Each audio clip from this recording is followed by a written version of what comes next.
Hello everybody, I'm Raphael Perry, and this is going to be a bit of a scary game. I had my eye on this one for a bit of a while. It sort of spoke to me, and I reached out and took it within my grasp, and held it close and quiet for a long time until I was ready to record. Now, before I begin a new game, I like to speak about what I know about it. And in this case, it's not very much. I am aware the game appears to be set in America, and I, as you might have noticed, have an English accent. I will not be attempting an American accent very much in this playthrough, because it might not sound very nice. Secondly, I'm aware that it's a horror game set in America.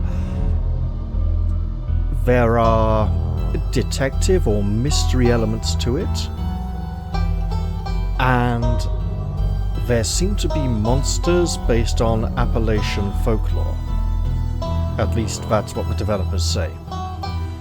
Now, I'm not very familiar with Appalachian folklore or culture, so if something in this game seemed particularly unusual to me, in regards to the way the characters behave or act, it might be perfectly normal in that part of the world, and I might see something as suspicious and want to investigate it when actually it's a perfectly normal thing. So there may be moments of cultural dissonance here.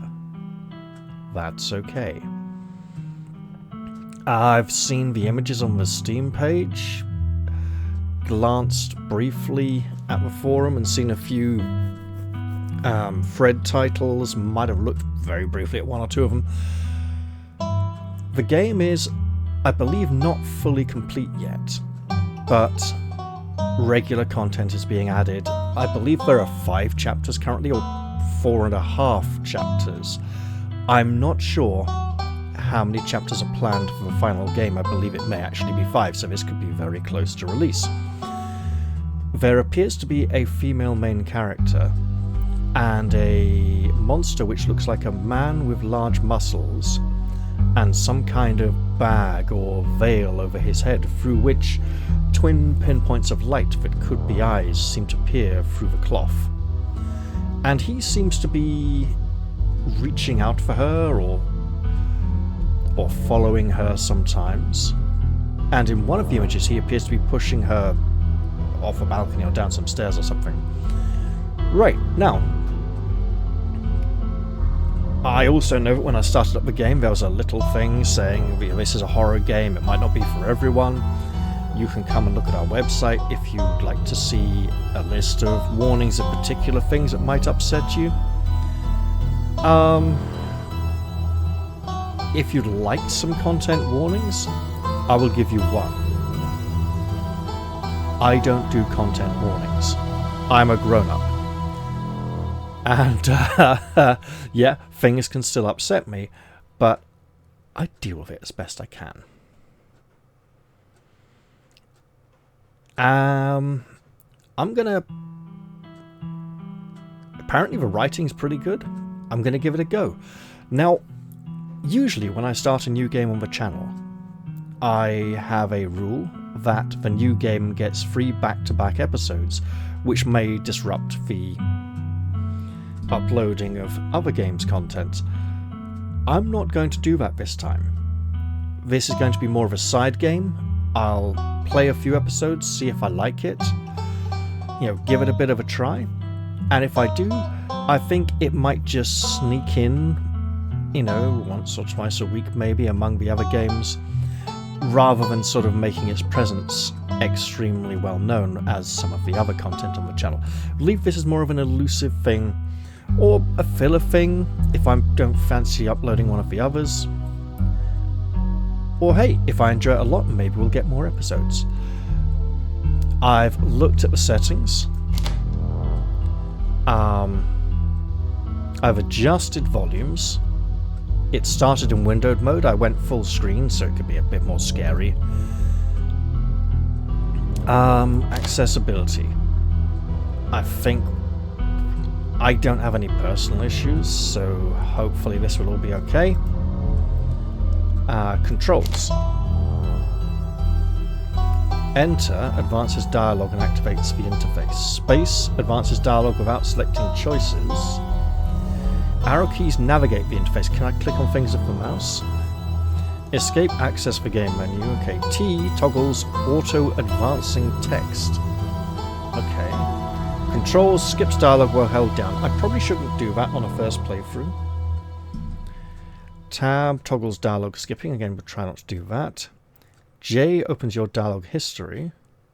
H hides the user interface. We'll try to avoid pressing that. F5 is quick save. F9 is quick load. That's good because my recording hotkeys are F6 and F7 and I always have to go check a game menu to make sure there's no contact. V toggles assistive self-voicing. I don't know what that is. Would that be to have a voice read out the dialogue options so that we, in case we had problems with them? I don't know. However, I have a voice and I'm not adverse to reading things out. I don't know if there's any voice acting in this game. Actually, I suspect there is because there is a voice volume. I don't know how often things will be voiced. Auto advancing test is off, okay. Flashing images. Ah, yes. There was a warning at the beginning of the game, and I will say this in case any of you have... what's it called? Sorry. I should know this. Well, if flashing lights are a problem for you, it said there are occasional flashing images. If that happens and that's an issue for you, just, stop watching. If you really want to come back and watch some more, take a break, take whatever you need, however you need to deal with it best. Epilepsy, that's the word. So yes, it wasn't a massive epilepsy warning, it was just there might be, the rare odd occasional flashing image. I can turn them off if need be. If any of you want to leave a load of comments down below saying that, then hey, I'll just turn off the option. I don't mind too much. I can enjoy a good scary image without it flashing and throbbing and vibrating. Allegedly. Let's begin and see how this goes. Your name is... I don't know. Am I a boy or a girl?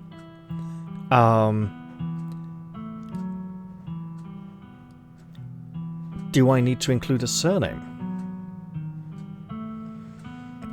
From what I've seen, there appear to be two female characters who play a large part in the game. One of them features in so many of the promotional images that I thought she was the main character. However, something in one of the images indicates she might not be the main character and another female character could be. It's entirely possible we might not get any sort of on-screen presence for our character at all, and neither of those two could be the main character. Let's go with Sarah. Sarah is it'd probably be Sarah now to be popular, and people have stopped forgetting how to spell this. We'll go with Sarah, because the Appalachian people are supposed to be a bit old-fashioned. They basically come across as just like normal country folk, just dialed up a bit to more extreme levels. So we'll have a character called Sarah. You live in the city of I don't know. This is your story, you're supposed to tell me. I don't know the name of any American cities. So, let's see. People with... They like cooking. They like strong family bonds. They like really strong family feuds with neighboring clans. Making illegal alcohol on the cheap, and stories about ghosts and fairies and werewolves and skinwalkers, and I think Rip Van Winkle might be this sort of area.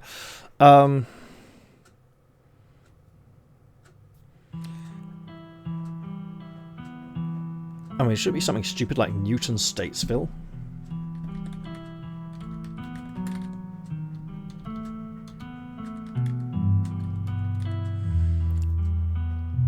Let's try for something a bit more homely.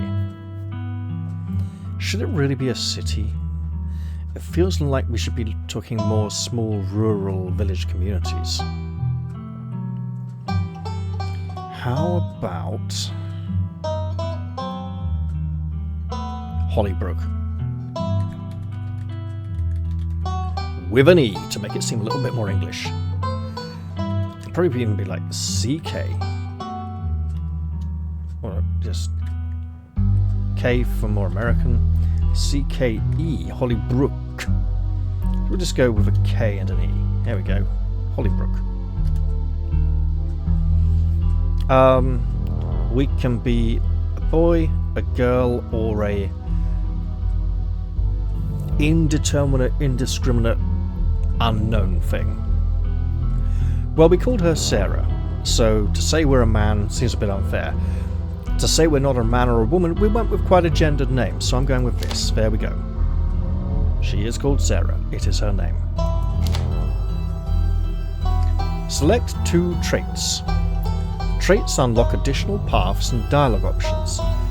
Powerful build. Tough as nails, the pinnacle of fitness. An imposing presence that commands the room. A mean right hook. Is that our Sarah? Does she work on the farm and milk cows and stuff? And punch bulls? I'm not sure. Mystical. Strange and unusual.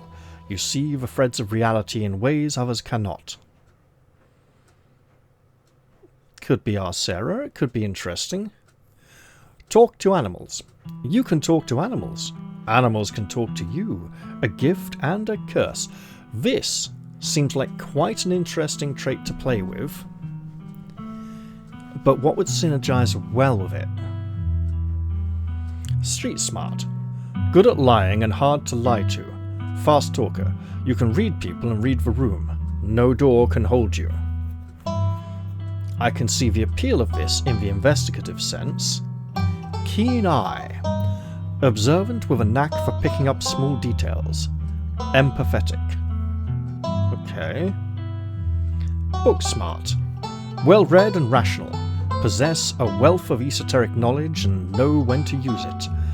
A talented researcher. That could be interesting with mystical, talk to animals, or keen eye. And hot. Extremely good looking. A natural flirt.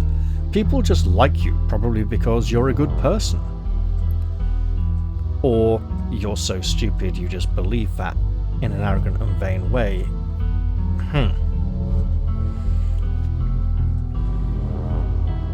So I'm thinking, if I want this, it might be interesting to say, keen eye might go well with talk to animals, mystical with book smart. Mystical and keen eye also work well, so...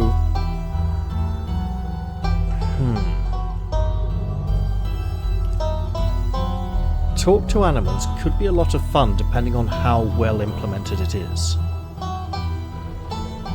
And if animals can speak to us, we need to be careful not to respond too much when other people are around.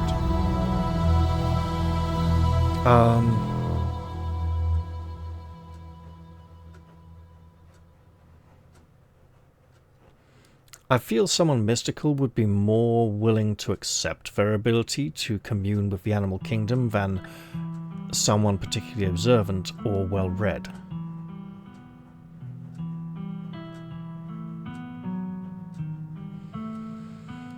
It would be nice to have the esoteric knowledge though, so let's go with that. You know what? Let's take mystical and book smart and leave talk to animals out of it. We'll have to rely on our own senses and information. You jolt awake as the bus hits a particularly nasty bump. You feel like you'd only just managed to start drifting off, and now here you are, awake again and still exhausted. We have buttons, a speech mark, a book, a disk to save, and some cogs, probably settings. For a moment, you are hazy on the details of where exactly here is, confusing this bus with the many others that came before it. But as your mind continues to reassert its existence in the waking world, the past few days come back into focus. So are we going to replay like a flashback? Or is this just setting the scene? As in, this could even be the end of the game, right? However, the warning at the beginning said you won't be able to save everyone, and you might not even be able to save yourself. The long-lost cousin, the bad news, the 26 hours of bus rides with countless late-night stops in seedy depots that would have felt unsafe even in the middle of the day. You wouldn't normally find yourself travelling like this, but your cousin bought the tickets. This would be the long-lost cousin, who's not going to cook us up and put us in a pie or anything, obviously. The funeral of Pearl Ann Scarlet, your cousin's mother and your aunt, seemed like something you shouldn't ignore, even considering your own late mother's rocky relationship with this side of the family. You know what? I think maybe we can turn that music down a little more.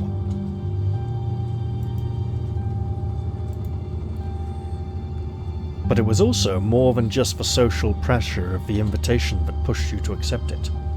Something has been tugging you back to this place your entire life. There was no choice to be made, because you were always going to find your way here. So when your cousin called, you knew what had to be done. And now the end of your long journey is in sight. You're almost in Scarlet Hollow. So anyway, as I was saying... Oh no, he's still there. He's been sitting next to you for the past 5 hours, talking at you without pause. You're not sure he even stopped when you started to doze off. At first you thought he was just being friendly, but that was several hours of one-sided conversation ago.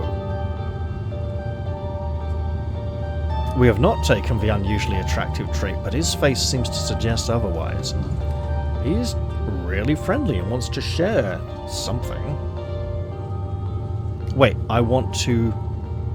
Yeah, and person on all fours. If that bit of light there in the border was the mouth of a toilet, I might suggest he's about to throw up into it, but... I was up in Maryland looking for work, but mostly messing around because I was a dumb teen. Mate, it looks like you're only in your early 20s now. Me and my buddies were doing our usual prank stuff, you know, pushing drugs into the harbour, that sort of thing. Wait, what? Are you serious? What's wrong with you? Hell yeah, sow some chaos, my dude! Why are you talking to me? Let's just stay quiet. I could question this, but he'll just ignore it and keep on. You do your best to keep a blank face. Waking up, and by extension accidentally giving this strange man permission to keep talking to you, was a mistake. So this girl comes up to us, swinging a purse, yelling about how she was going to call the cops or whatever. It was hilarious! She actually hit my friend, and he said it hurt a lot, so I guess she really was mad and not just playing. But she kept swinging, and soon enough she lost her balance and fell into the harbour on her own. We didn't even have to push her. Right. We had a good laugh and fished her out. Yeah, she probably didn't appreciate that. Being dragged out by you lot. And her phone got soaked, so she couldn't call the cops on us. We wound up hanging out all day. You forced her to stay with you after that? She kind of became my girlfriend after that, and we've been on and off for about a year, so it's pretty serious. Though about 5 months ago, she tried to break up with me, like, for real, and geez, you ever get so mad you just want to, like, kill somebody? I mean, if you keep talking like this, maybe we'll find out.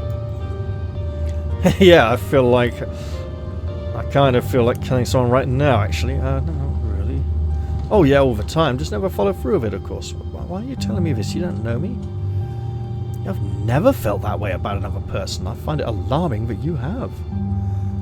Smile and pretend he didn't just say that. Why are you telling me this? You don't know me. Yeah, and you don't know me. That's the miracle of bus rides. We're never going to see each other again, so we don't have to hide who we are. This right here is a closer relationship than most people will ever have. I mean, all the other seats, empty seats around you suggest otherwise. Though who am I kidding? Maybe we will see each other again. You're giving me that look again, pal. Anyway, you're young. You get it when somebody tries to break your heart one day. It changes a person. Makes them think things they never thought they could. I honestly could have killed that woman. Anyway, she's giving birth to our son right now, so I'm trying to get up to Virginia to be there for it. But I don't know if I'm like into that stuff, so I might just wind up on a bus to New York or something instead. I've always wanted to go there. Mate, be there for the birth of your child.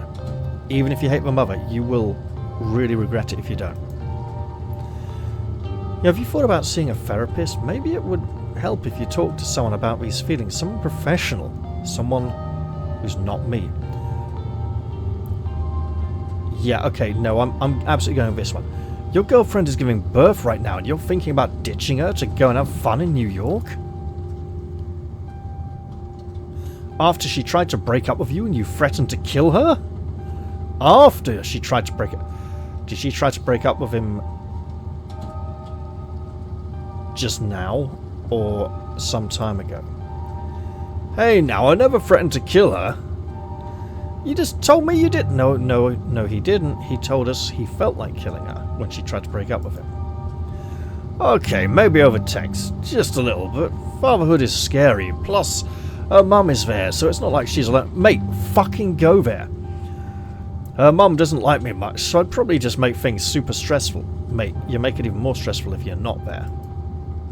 She'll understand. She's chill, is she? You're just making excuses for your own bad behaviour. Anyway, where did you say you were headed? I didn't. You know what? Sure. Home. I think. I've never been, but I just felt like a call at the back of my mind for as long as I can remember. Some things can only be put off for so long. The young man anxiously shifts in his seat.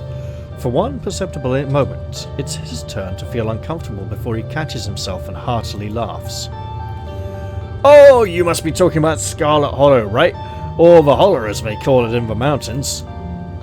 That's the only other stop until this bus turns around, so if you're getting off at my stop, you must be headed up that way. Almost nobody ever goes there. I'm usually alone on the bus by now. Though, actually, mate, there's a driver. I had a couple of buddies who went up there to work in the mine. There's a coal mine up in the hollow, you see, and there's always a job listing or two on the boards around here. Oh, I don't have to go work down the mine, do I? Listen to you lot. If your friends are like you. I've never wanted to do that kind of thing myself. I like my lungs the way they are, thanks, but my buddies got desperate enough to try it. I haven't heard from them in a while now that I think about it. I should see if they're on Facebook. See how they're doing up there. Hope they didn't die! He looks back at his phone for once, focused on something other than you. Let's enjoy the peace and calm. The bus came to a halt. So did the rain, actually. Oh, this is me. It was lovely meeting you. Hope you don't get too bored without me around to talk to. Well... Here, I have something for you. The stranger rifles through his pack before presenting you with a dripping bag of peanuts. They're boiled peanuts. I got them at a gas station a few buses back. I noticed you haven't eaten much, so I figured you could use them more than me. Plus, they dripped all over my bag, so I don't want to carry them anymore. Tip: sometimes picking a dialogue option establishes new facts about who you are. Nice, I love boiled peanuts. Take the peanuts, no thanks. Screw you and screw your peanuts. I'm actually allergic to peanuts. Would that establish a truth or just eat the peanuts? Eat the fucking peanuts with your mouth in front of him. No thanks. I could take them and give them to like a dog or something maybe. I don't... dog's allergic to peanuts? No, just no. I'll be alright. You put your hand up to say no. I'm not really hungry. There's still a good 45 minutes left in your journey, pal, assuming nothing goes wrong. Best to have them on hand. The young man sets the peanuts down on the empty seat next to him. The juices dribble out through the bottom of the bag and into the upholstery, instantly soaking it in peanut brine. And now someone's going to have to clean that. And with that, I'll leave you. Safe travels, friend. Safe travels. And just like that, you're alone. The stranger's peanuts soaking into the seat across from you. Maybe you can finally get some sleep. The bus driver calls out, "Next stop, Scarlet Hollow. End of the line. For you, pal." Almost there. Just 3/4 of an hour. Wake me when we get there. The bus finally comes to a stop, its brakes squealing as it deposits you in front of the Scarlet Hollow bus station. The sign at least reads bus station, but calling it that feels disingenuous. At best, it's a kiosk, though for a small town like this, you're amazed there's so much as a road, let alone a bus that drives on it every week. It arrives on Monday and leaves on Monday, once a week. The driver quickly shuts the doors behind you and starts the engine, kicking up dust clouds as he pulls away, eager to leave you and this place behind. And hopefully we left the peanuts on the bus. Hey, Sarah! This is the woman I thought might be the main character based on how much she appears in the illustrations, which means we may be seeing quite a lot of her. She's probably that long-lost cousin. You instantly recognise the worn young woman from the few public photos of her on her Facebook page. She's your cousin, Tabitha, and looks annoyed to be here.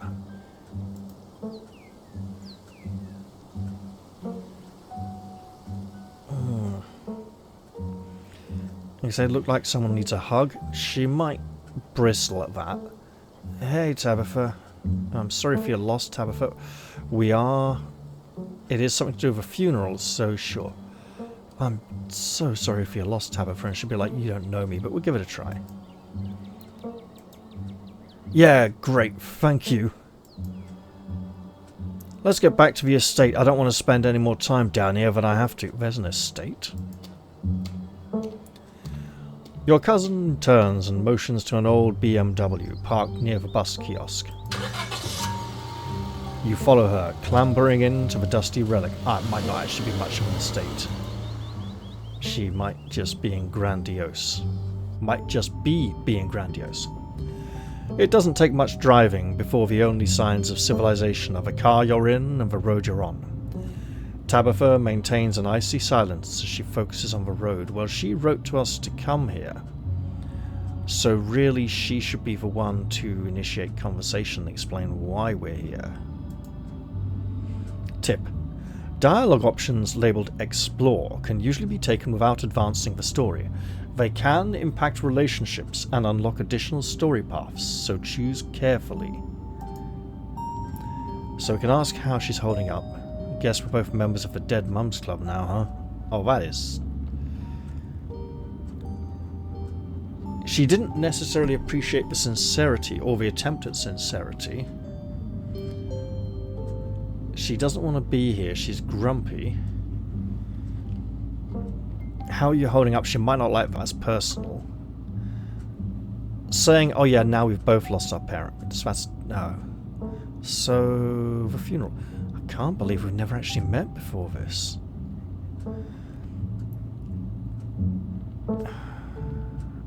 I'll risk it. How are you holding up? Fine.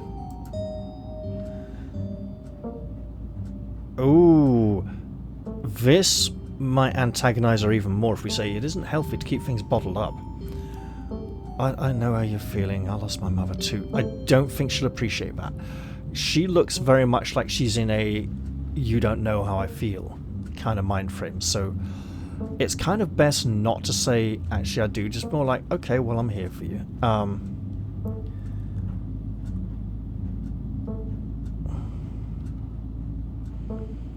This might be a little too soft and reassuring. Okay, but if that ever changes, I'm here for you, alright? Sure. So, the funeral. This feels a bit like, oh my god, I can't believe we've never actually met like this. Risky, really risky. But if we take it more genuine, I can't believe we've never actually met before this. You have your mum to thank for that. Or had, I guess. Okay, she's acknowledging the fact we've lost a parent too. You can feel the same careless cruelty in Tabitha's words that your mother would use when she talked about Pearl Ann and the old Scarlets. So she disliked my mother? Or she dislikes the old Scarlets? I think she disliked my mother and is blaming her for keeping us apart. Not that we've ever met before. The wound that tore your family apart runs deep enough that it bled through the generations. Okay. Don't mock her loss, okay? Let's see.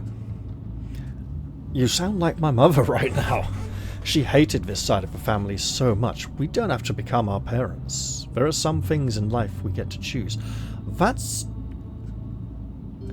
She might be like, I'm nothing like your mum. But when realize it's coming from her mother's side. Look, I don't know what my mother did to piss off this side of the family, and I know you're going through a lot right now, but that comment was unnecessary. Don't necessarily need to call her out on it, just... Is there bad blood between us? You don't know me, and I don't know what my mum's problem with this side of the family. I don't know why my mum left, or what kind of grudge she had against this side of the family, but we'll go for Mystic option, because it's available as a choice. That doesn't necessarily mean it's a better choice, it means it's available as this part of this playthrough, we'll see.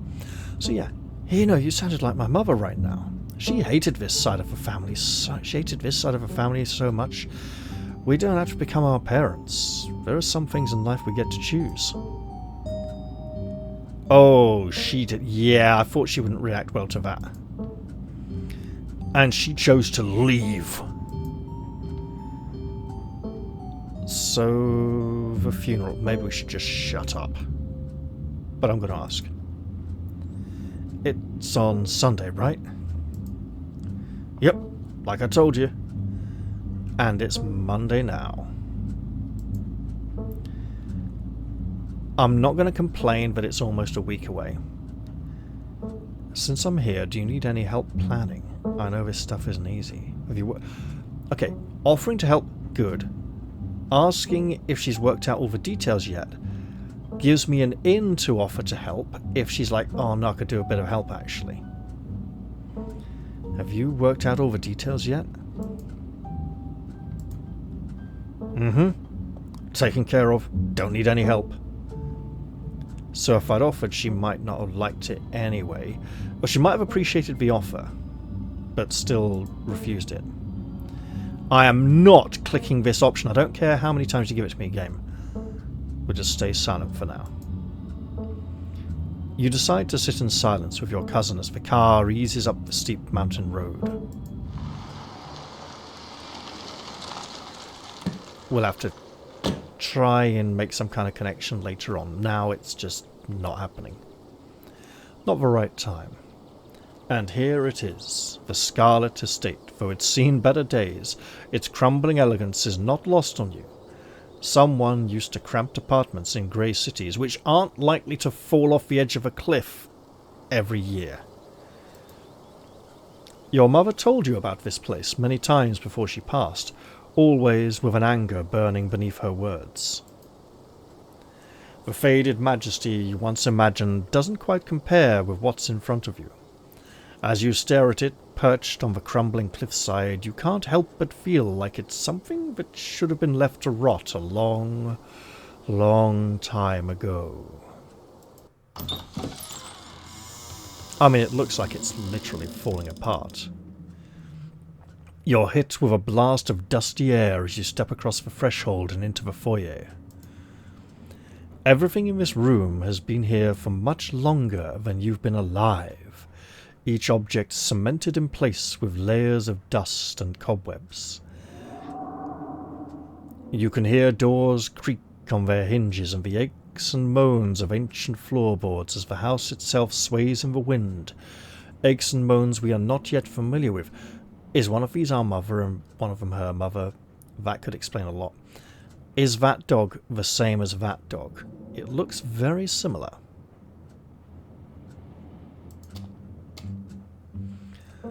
Welcome to our family's humble estate. Unfortunately, due to the current state of the house, only a few rooms will be safely accessible during your stay. I wouldn't go wandering anywhere else if you value your limbs. The floors have been known to give out. If you know what's good for you, you'll stick to your room, your bathroom and the kitchen. And hallways, I guess. Is that it? Not even allowed to pay you a visit? But only the hallways you need to use to get to those places. Okay, she actually does look a bit concerned there. So, literally kitchen, bedroom, bathroom, and that's it. I'll show you around so you know where it's safe to walk.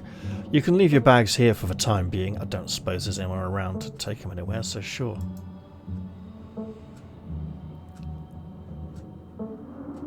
I can show appreciation for the place. Will she like it? She might be like, oh god, you're trying too hard to be... Say, cool, thanks. Hey, it's beautiful. So, you live here? This place is falling apart. I think that she'd empathise with that. I thought the fake American y'all word, which isn't a word, were loaded. Couldn't you afford to fix this dump? No, you know what? The architecture here is breathtaking. It reminds me of the Biltmore estate. It must have been quite nice in its heyday. Colour me marginally impressed. I didn't have you pegged as cultured. And she probably isn't. Essentially. Believe it or not, this estate actually predates the Biltmore by nearly 3 decades. She looks bored. It used to be the crown jewel of the region, but times change and the attentions of the masses are ever so fickle.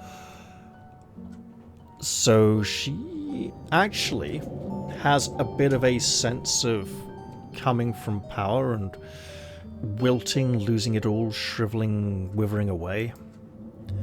Shall we begin the tour? Follow me. She really doesn't look friendly. You put your bags down and follow Tabitha through the long, dusty hallway. She delicately steps over holes and tears on the floor, and you do your best to trace her steps. Kitchen. On Wednesdays, a woman from town comes in and does the cleaning. Her name is Janie. I wouldn't recommend socialising with her. She'll talk your ear off. If you need any food, there's fixings for peanut butter and jelly. Fixings? Oh, right. I thought you meant, like, brackets bolted onto the wall with, like, clamps holding jars or something. Don't touch my macaroni and cheese, or I'll ice all my ice cream. Those are off limits. Fair enough. Oh, and you can also access the garden through here, but it's pretty wild, so I wouldn't if I were you. Tip. Some explore options prevent you from taking others. Choose carefully. Someone cleans this place? You said someone actually cleans this place? Have you ever actually seen what that happen, or does this person just say they did it and leave? Oh, this is so nice. It's nice. Oh, it's perfect. Lie. Peanut butter and jam. There's no jelly. How did you know? That's one. Why would you put jam with peanut butter? It's just... Bleh! It's like you're trying to kill people. Is there somewhere in town to buy food? Probably not. What if I want ice cream? No.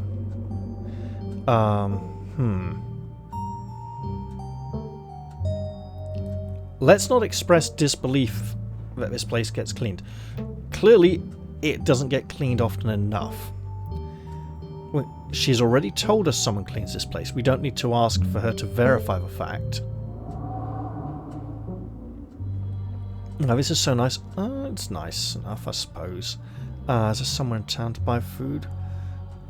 Sure, we'll ask that. I might want to eat something other than peanut butter and jam, but ridiculous combination this week. Is there somewhere in town we can get groceries? Well, aren't you fancy?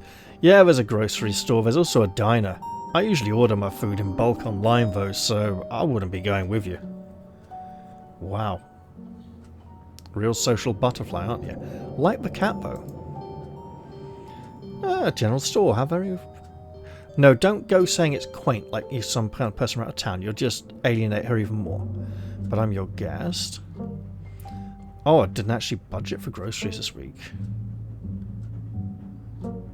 So then she'll be like, why did you even ask? Okay. Well, No, we're book smart. We probably did budget a bit in advance, so saying thanks is just like, okay, well, fuck you then, I'll go do my own thing. But I'm your guest. Aren't you supposed to... No, not taking care of me. More like, you know, come with me. I am. Hence the peanut butter and jam fixings. They should get you through the week. But that's just disgusting. Why would you put jam with peanut butter? See, this is one of those cultural things that just does not cross over at all. Okay, well, you know, this is nice. Oh, she didn't like that. It's a kitchen. I meant the whole house, not just... What's next? Bathroom. Follow me. Let me guess. There's a toilet and maybe even a bath. Oh, great. It's been hours since I've gone. I've been on the bus for ages. As the two of you leave the kitchen, you pass by a tuxedo cat sitting on the countertop. So he looks like he's wearing a... Honestly, this just looks like our old cat did, except his little beard was a bit different, and his back paws were white as well. He wasn't... I don't think he had a white chest, though. Is that your cat? Of course it is. Don't stroke someone else's cat without taking their permission. So yeah, is that your cat? What's his name? Frou-Frou, do not try to stroke her. If she wants to be stroked, she'll let you know. I'm not going to try anyway. Because, for one, she could be telling the truth about the cat, and it might bloody well let me know it doesn't want to be stroked at the moment. And secondly, I mean, what's the idea? I'd be nice to the cat, and she's like, oh, she's a nice person, maybe she's not so horrible. I'll leave the cat alone for now. You decide to follow Tabitha's advice. Shall we move on? The bathroom awaits. Yes, it certainly does. You once again follow Tabitha through a long, dusty hallway. Maybe, after a few nights, it'll get easier to navigate these spaces, but for the time being, you feel lucky to have not fallen through the floors. Guest bathroom. Not much to show. It's a bathroom. I'll wait outside. Do what you must if you must. It's a wretched bathroom. Piles of junk sit untouched in the corners of a room and mystery stains paint the floor. There are, however, 6 toilet rolls, with a little bit left on the toilet roll holder and a load bundled on the floor. 6 toilet rolls would get you through more than a week. That's a good supply. This is a horrific mess, which means the toilet might not flush properly. This mirror is splattered with something disgusting. Look, the sink has very pretty... The building can't be that old. There's only one tap. They've got one of those American combo tap things. Is that shampoo? A lot of toothpaste. Hand soap. Toothbrushes. None of them mine. Who exactly uses this bathroom? The guests. Wait, are you sure this toilet works? Yes. Why wouldn't it? The water bill gets paid, therefore the toilet works. Now do your business so we can move on. Okay. You sigh in resignation and probably close the bloody door. That's the spirit. Who uses this bathroom? Nobody. She said it's the guest bathroom. I'm not going to say it's a nice bathroom. I'm not going to slag it off. Okay, I'll lift the toilet seat up and see how bad it is. Bugs skitter from the bowl as you lift the seat. Yeah, she really doesn't want me to enjoy my time here. You know what? Yeah, I'm good actually for now. I didn't eat those peanuts after all. You aren't desperate enough for this yet. It'll happen. You know, on second thought, I don't think I need to go just yet. Oh, you might as well try since we're here. Okay, fine. Okay, you're not going to watch, are you, girlie? You sigh and suck it up. A toilet is a toilet. Sure, it could be cleaner, but your business needs doing, and this is as good a place as any. You do what you must and rejoin your cousin out in the hall. Good, she didn't watch, she stayed in the hall. Next up, guest bedroom. Last stop on the tour. Follow me. I bet it's not much better than the bathroom. If one of the legs of the bed is collapsing, I would not be surprised. You and Tabitha briefly return to the foyer before climbing the stairs and reaching the guest room. It's actually in reasonably good shape, considering the state of the bathroom. The room smells old. Dust and mildew. Wood rot. It has it all. A week of sleeping in this place might give you permanent lung damage. This is where you'll be staying. The linen are fresh. I had Janie wash them last week. I had to endure a half-hour rant about her kid to get her to do it, so you better be grateful. Oh, I am. An unmistakable stain coats this room. Someone has died here. No, people have died in here. Is this the room her mother died in? That would be a really nasty thing for her to do to us. She could be that short on rooms, though. The closet is full of old family stuff, so you can't hang your clothes up, but you can use the dresser. It should be empty. Do you mean the chest of drawers?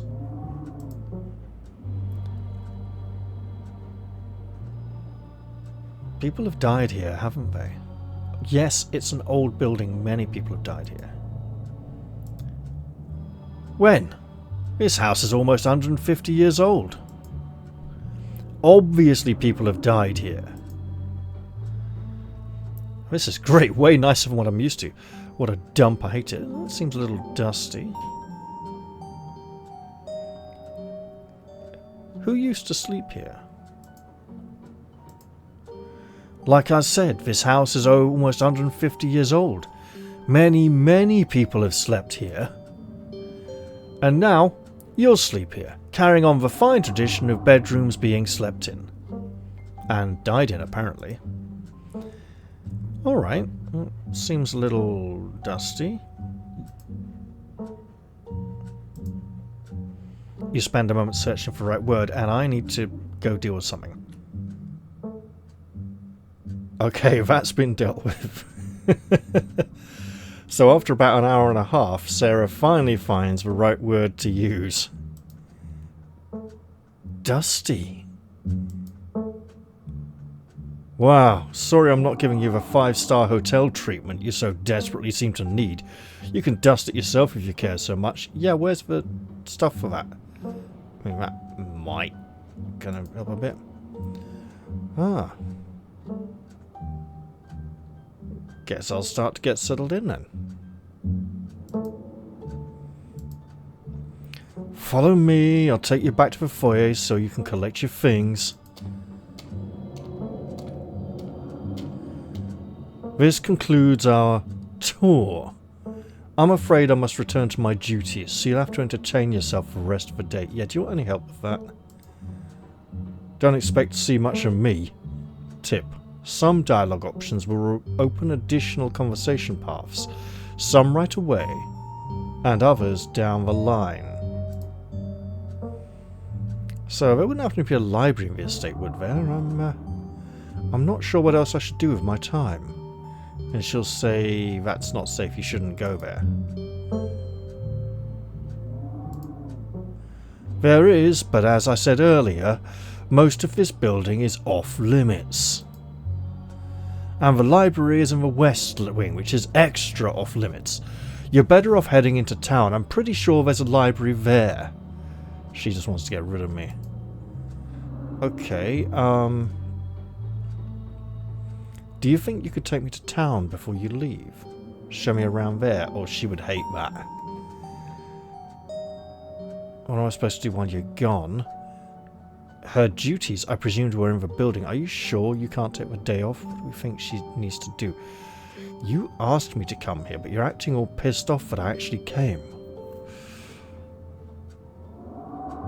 What's going on with you? Because it was the decent thing to do. Look, I'm sorry I've been testy since you got in here, but you haven't exactly been easy. I'm under a lot of pressure right now. Just stay out of my hair, okay? I've got work to do. Alright, I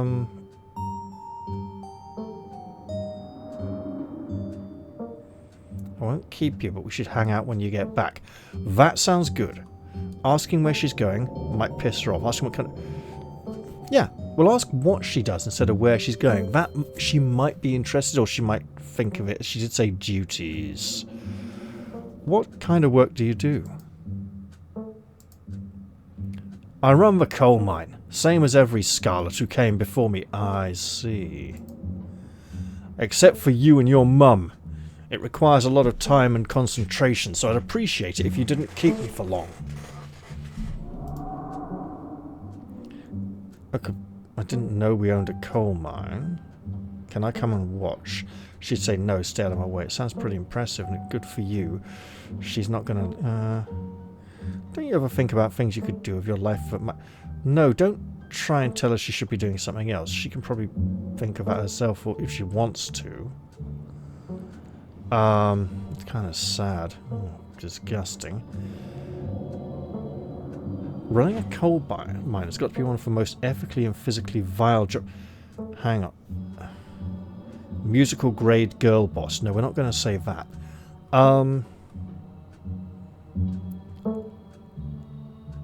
I didn't know we owned a coal mine.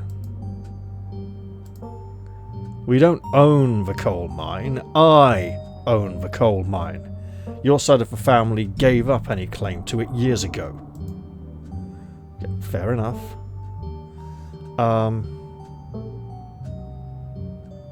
Impressive, yes. Exciting, not.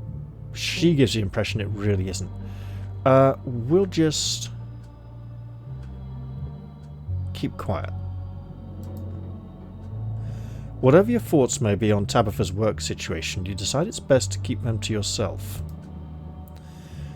Is there anything else you'd like to bother me with before I leave, or are we good? Look, I won't keep you, but we should hang out when you get back. You know, just a little. We'll see. There's a lot of work. There's a lot that needs to be done this week. Your cousin leaves through the front door. Yeah, she probably wouldn't have been able to take the time off to show us around town. We'd have to go explore that ourselves for it. And now it's just you. You and this sprawling, decrepit estate. Go straight to the forbidden wing of the estate. What is this, Bluebeard? We'll take our bags up to our room and try maybe dust a bit, settle the place, you know. Now that your cousin is gone, the aches and pains of your journey sink into your bones. You stumble back up the stairs to your room, suitcase in tow, eager to unwind before you face the rest of the day. And as an avid book reader, we might have just brought some books along with us anyway, so we don't need to go looking for any. You stand at the entrance to your room.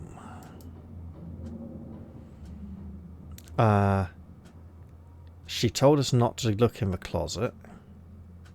I don't think there's going to be a literal skeleton in there, but I want to look out the window, but I'm going to examine the painting first. It's a very large focal point in the room. This must be an older relative of yours, judging by the dates on the inscription. You've never heard of her, but you'd barely heard anything about your aunt and cousin until a week ago, so it's not really a surprise. Maybe you could ask Tabitha about this Mary Bell Scarlet the next time you see her. That is, if she's actually in the mood for conversation. I don't think Mary Bell Scarlet has been in the mood for conversation for quite some time. Look at that. She's got Tabitha's dead-eyed, angry stare. Let's look out the window. Statues. Interesting. You can only imagine how beautiful the garden must have been in its heyday. If you owned this place, you'd totally go out there with a shovel and some gardening gloves and whip it into shape. You'd go out and pull weeds, chop trees, carve topiaries, and do whatever you needed to do to return it to its former glory. And once it was all done, you'd sit by the fountain, which of course would have a little goldfish in it, and drink a floral tea while enjoying the birdsong. We are a book reader. Yeah, you definitely do that. Just not right now. After a long and boring coach journey. We'll put some spare clothes in the dresser. You drag your suitcase over to the dresser and open the bottom drawer. An opossum lurks within. It is quiet, but angry. I'm not going to grab it. I'm not going to gently smack it. I'm not going to put clothes on top of it. Oh, pardon me. You gently close the drawer, leaving the marsupial in place.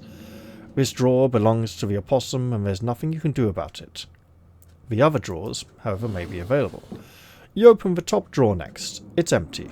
As good a place as you'll find to put your clothes. Based on the state of the house, you wonder if you'd have been better off keeping your clothes in your nice clean bag, but there's no going back now. Let's take a nap. We've earned it. And resisting the temptation for now, we have no reason to be suspicious and search for things. You immediately collapse onto the bed. You're tired enough that being alone in a strange new place won't stop you from passing out. You'll notice I passed up the obnoxious combination of peanut butter and jam. Maybe American peanut butter is different, right? Maybe it's something that would go better with jam than peanut butter would. I think Americans like the really soft, plasticky peanut butter that tastes vile, so maybe that's what they're going for. Or so you thought. You cough as a small cloud of dust rises up from the mattress. These sheets might be fresh, but everything beneath them might have been around to see the dawn of civilization. Well, American civilization, perhaps. Probably not the old world. Otherwise, it would just be a pile of dust. No mattresses at all, you know. You try to settle in, but the bed is lumpy in strange places, and you can feel the springs pressing through the fabric. If you were a princess, maybe you could find a pea. You might be tired, but you're far from tired enough to get in more than a few minutes of uncomfortable napping. A few minutes is good enough for now. We're not going to check the closet. That's enough. We're done here for now.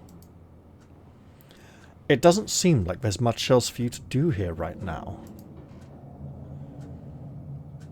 let's have a disgusting, obnoxious sandwich from hell made for mental head cases. You haven't had anything to eat all day. Now, the reason I ignored the sandwich, but it was because we've been playing a bookish, very intellectual character who seems to be neglecting her physical needs. She wouldn't even eat the peanuts, after all. The only things louder than your stomach right now are the creaks and moans of this ancient place. A disgusting sandwich sounds like exactly what you need to take on the rest of the day, because you are an American and not a civilized person. You head to the kitchen. You're back in the kitchen, ready to craft a repulsive peanut butter and jam sandwich. It's a daunting task, given the state of the place, but the aggressive growls of your stomach outweigh your fear of food poisoning. Because jam with peanut butter sounds like a really poisonous combination. To get started, you'll probably need to find some peanut butter, or jam, some bread, a plate, and a knife. And something to spread it on, like a breadboard ideally, preferably a wooden one. We want a knife, which would be cabinets, or there's no draining board. Why is there no draining board?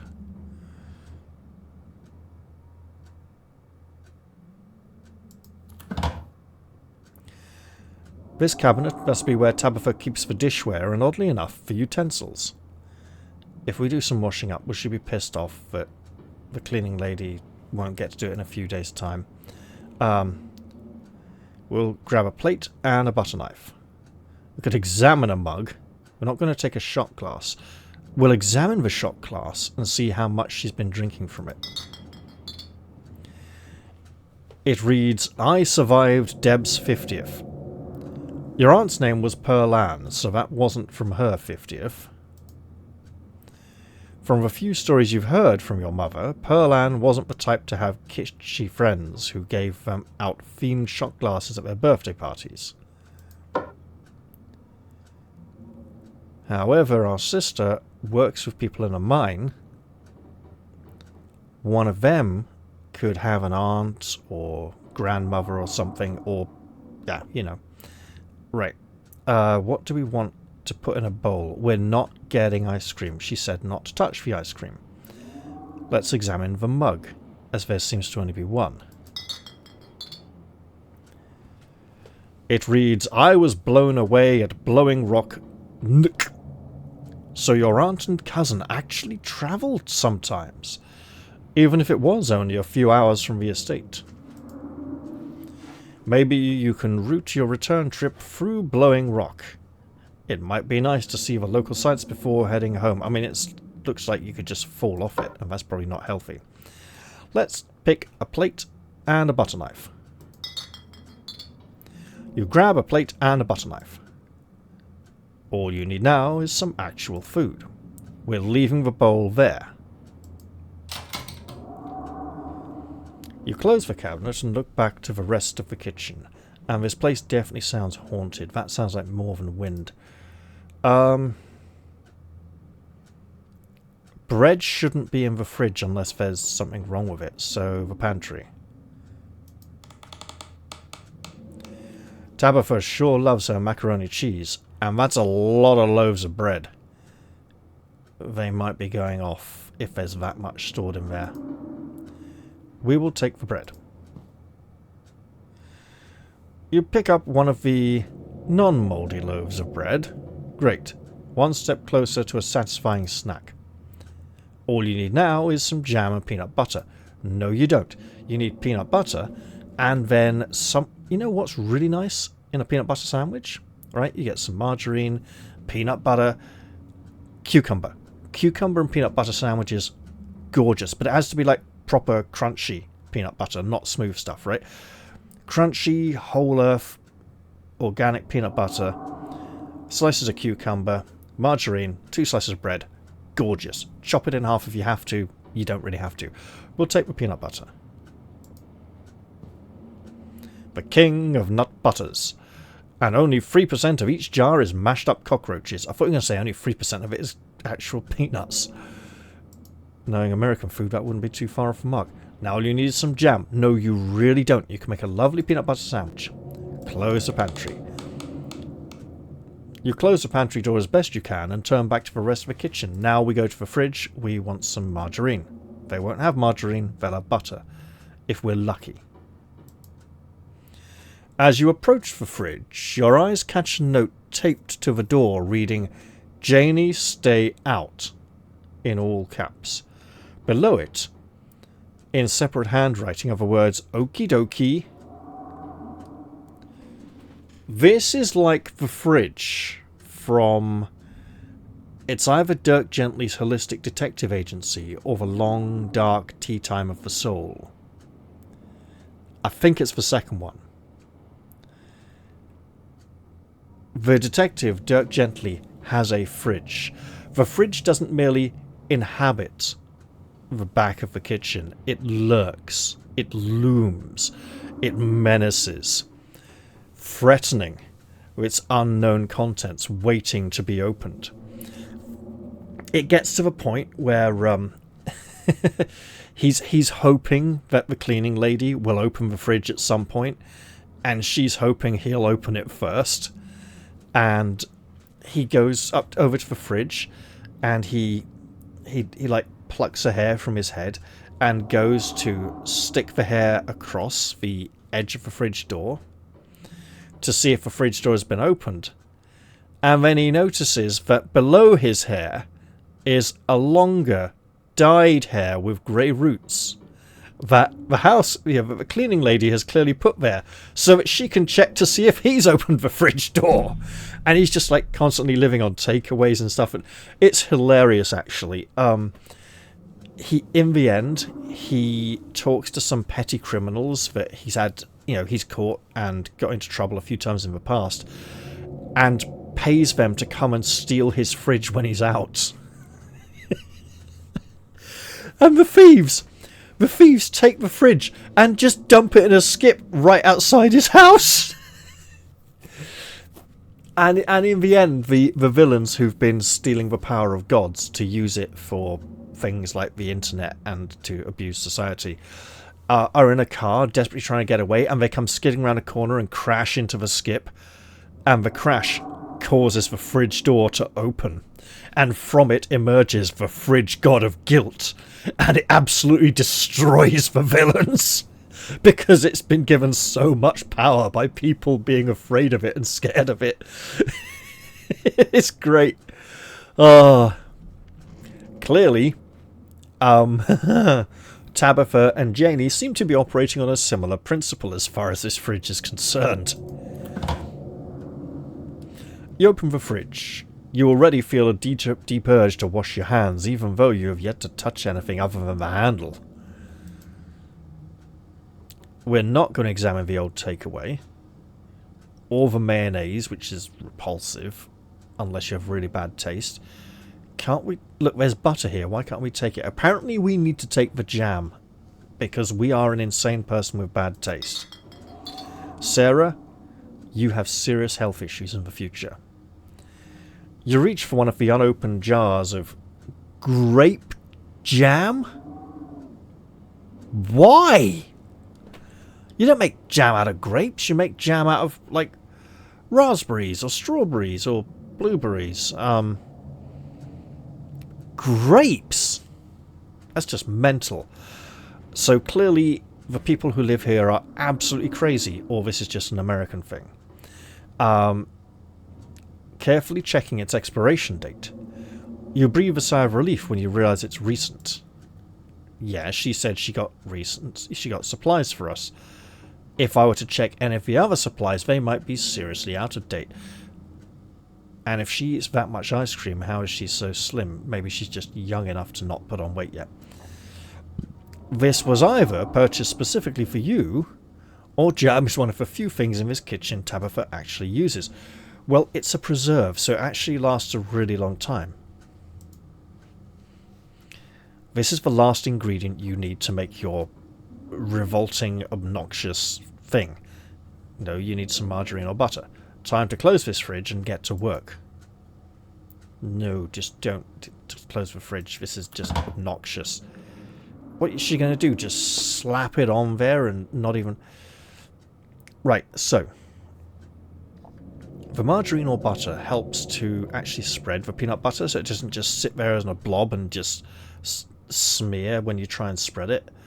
But you actually can spread it more evenly. And it gives you a bit more flavour, a bit of moisture, because peanut butter is very dry.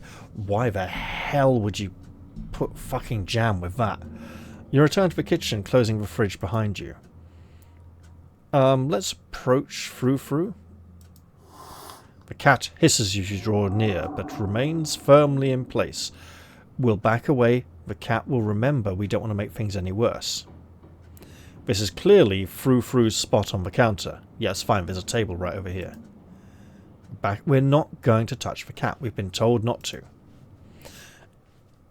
And we didn't take the speaking of animals. You know, Frou-Frou's like, fuck off, this is my place, bitch. You know, you back away from Frou-Frou, trying not to make any sudden movements. Although we could talk to Frou-Frou and she might say my mistress is really upset. You know, and she hides it. We will make the revolting, obnoxious thing that makes you want to throw up and go, why the hell would you even put these together in the first place? Despite the state of this horrendous kitchen, you have successfully combined your 3 ingredients to make a revolting, disgusting thing that will make you want to throw up. Congratulations, you are an American. You can feed yourself. Allegedly. This isn't food. This is death of the soul. A job... No, it's just torture. I'm sorry.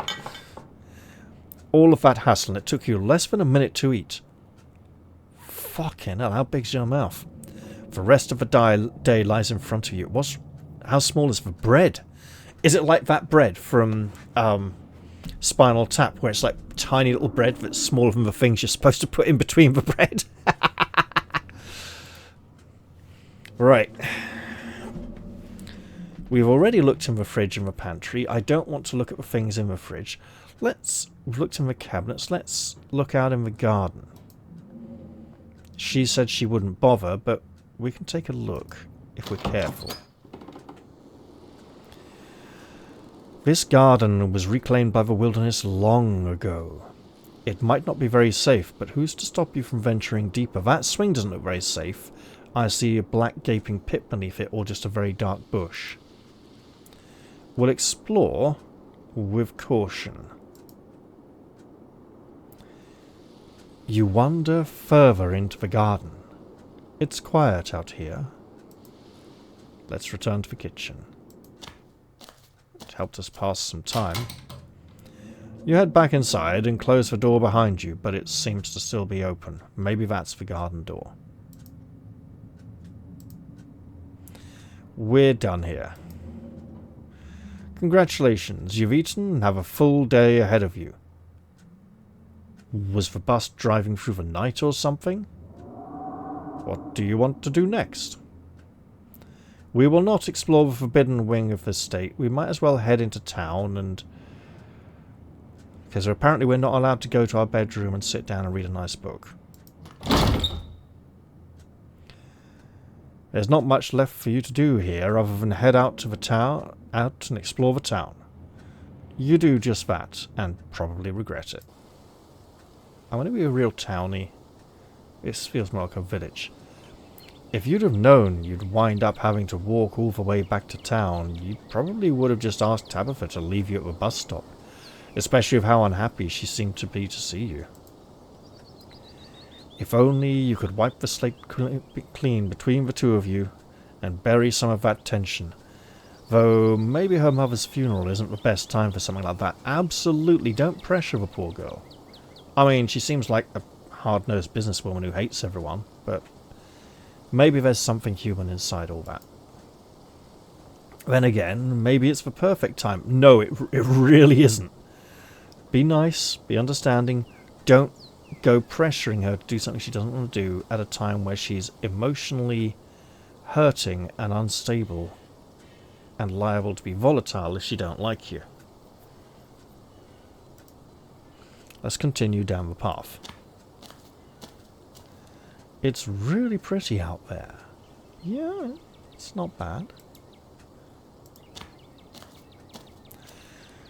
Finally, you made it back into town, and it looks like that building might be on the verge of being condemned. Valhalla, as that guy on the bus called it, has probably seen better days. Bookshop. I see bookshop. I also see statue of miner, general store. Not much else. Oh, town hall. I thought that was a church. It still has the feeling of an idyllic country town, but its sidewalks are cracked and many of the storefronts are boarded up. Their windows dusty with age. How can you tell if the boards could be on the inside, I suppose, but that's not really. A chill breeze sweeps down the lane and you shudder, suddenly feeling as if you're peering into a grave. Or a museum that we could go and explore and view everything. Hello, dog, you're fucking evil. Gretchen, come back! Stop bothering strangers! Sorry about that. Gretchen can be very slippery when she wants to be. She loves to get loose and cause havoc. I suppose I'm supposed to be a stupid person and love dogs. I don't. I'm not gonna... Look, this dog does like strangers. It wants to be here and be friendly. I don't do too well with dogs. They're evil fucking monsters from another world. I actually don't do too well with dogs. Is that a slap sound? Oh, don't worry about it. Maybe she can help change that, though. If you'd like, you can try stroking her. It might even make her seem less threatening. Look, it's not about if the dog seems threatening. It's about the dog fucking hating and attacking you as soon as it gets close. We're not going to be calm. We've already established we're not... I don't know. No. We can try nervously to pat or stroke the dog. You take a deep breath. You can do this. It's just a little dog, right? It looks like a fucking monster from hell, to be honest. You reach out tentatively and pat Gretchen on the head, and she goes absolutely mental, like her whole body has experienced an incredible amount of ecstasy as her legs are being splayed and her face is exploding from hell. Her fur is surprisingly soft and warm, and not like that horrible shit they put on the Andrex puppies that everyone tells you is soft and is actually really fucking itchy and scratchy and horrible, and I don't know how anyone can say that's like fucking velvet. It's horrendous. And touching her is a not unpleasant sensory experience. That's a lie, it's a dog. She snuffles and wheezes in excitement. Being a pug, she's probably desperately trying to breathe. And you pull your hand back quickly before she can snap at you. Nice. Look at you two hitting it off. You'll overcome your fears, yet it's not a fear, it's a fucking monster. You're sharing your house with a wolf, lady. Deal with it. But where are my manners? Talking to you for this long without introducing myself. I'm Stella. Well, I mean, you're not that phenomenal, but okay. It's not often I see a strange face up in Valhalla. Every now and then there's a new crop of coal folks, and you don't look dusty enough for that. Yet I can hear the music. They want me to really like this character. She's got a fucking monster for a pet. There's an awkward silence. The thing is looking at me like it's trying to hypnotise me with its cold, glassy eyes, and she's realised that I'm catching on to its evil wickedness. You aren't in town for the funeral, are you? The Scarlet funeral?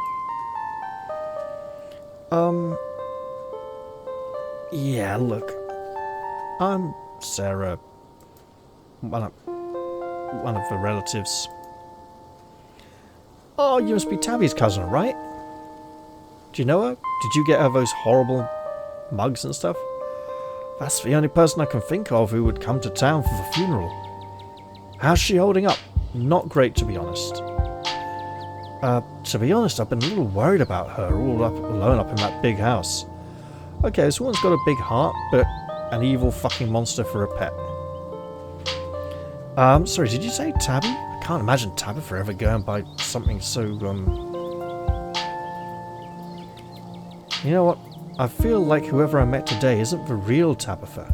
Just a mask she's wearing at the moment. I hope that's a metaphorical mask you're talking about. Yeah, not a... To tell you the truth, she's always been a little rough around the edges, but most people don't really catch up on that. Catch on to... Oh, no, most people don't really catch on to that. It'll probably be good for her now that you're staying there, even if she doesn't think so herself. Yeah, give it some time. Are you two friends? I was probably closer than most people have gotten to being able to call her a friend. The school here is really small, so everyone had to at least get along with everyone else. She was a grade ahead of me, but everyone knew her, especially since she's a Scarlet. I mean, the whole town's named after her. We wound up bonding a bit when we were both in the school's production of A Midsummer Night's Dream. I was Puck and she was Mustard Seed. Oh god, really? I'm not even sure Mustard Seed gets any lines. Maybe 2 or 3, and only in about 1 scene. And Puck needs to be able to run really quickly, among other things, and be very light on his feet. As you might have expected, she was more than a little prickly, but I managed to soften her up a bit in the end. Yeah, it probably took you ages, didn't it? So you're going to give me some advice on, like, hey, she's not an entirely bad person. You've got some kind of weird, evil Call of Cthulhu monster on your shirt. Which is apparently, as most people go, oh, so how endearing, you've got a evil monster in your hand and an evil monster on your shirt. But then she graduated and that was that. Oh, if you just got into town, you must be starving. Yeah, in all honesty, you would not believe what I've just had to eat. I was just on my way to the diner for a coffee. Oh, for coffee! And they've got amazing biscuits. My treat. Wait, these are American biscuits, aren't they? Those aren't really biscuits, lady. I won't be enthusiastic about evil fake things that are, like, not biscuits. But, you know what? I think I'm just going to wander for a while. I'm just going to sort of fuck off and leave you here. Oh yeah, I'll pass. I should go. To just turn around and walk off without saying anything. You know what? Okay, let's go to the diner with you. At least I'll get to see a new place in town. Sure, why not? Says Sarah. Awesome, let's go! Steady on. Do they let that monster inside?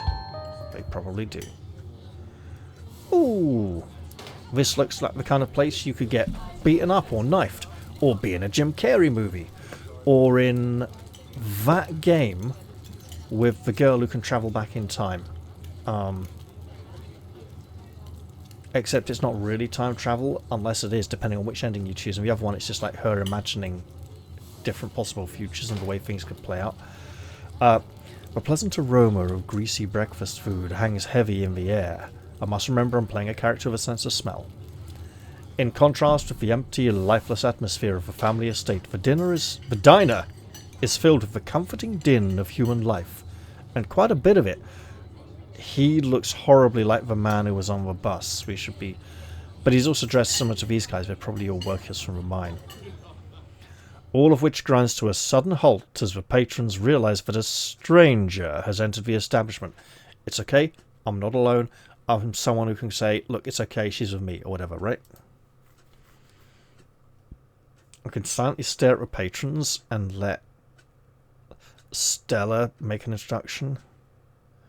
I'm going, hey everyone, I'm Sarah, the most important person in the fucking world, because I have an ego the size of a planet.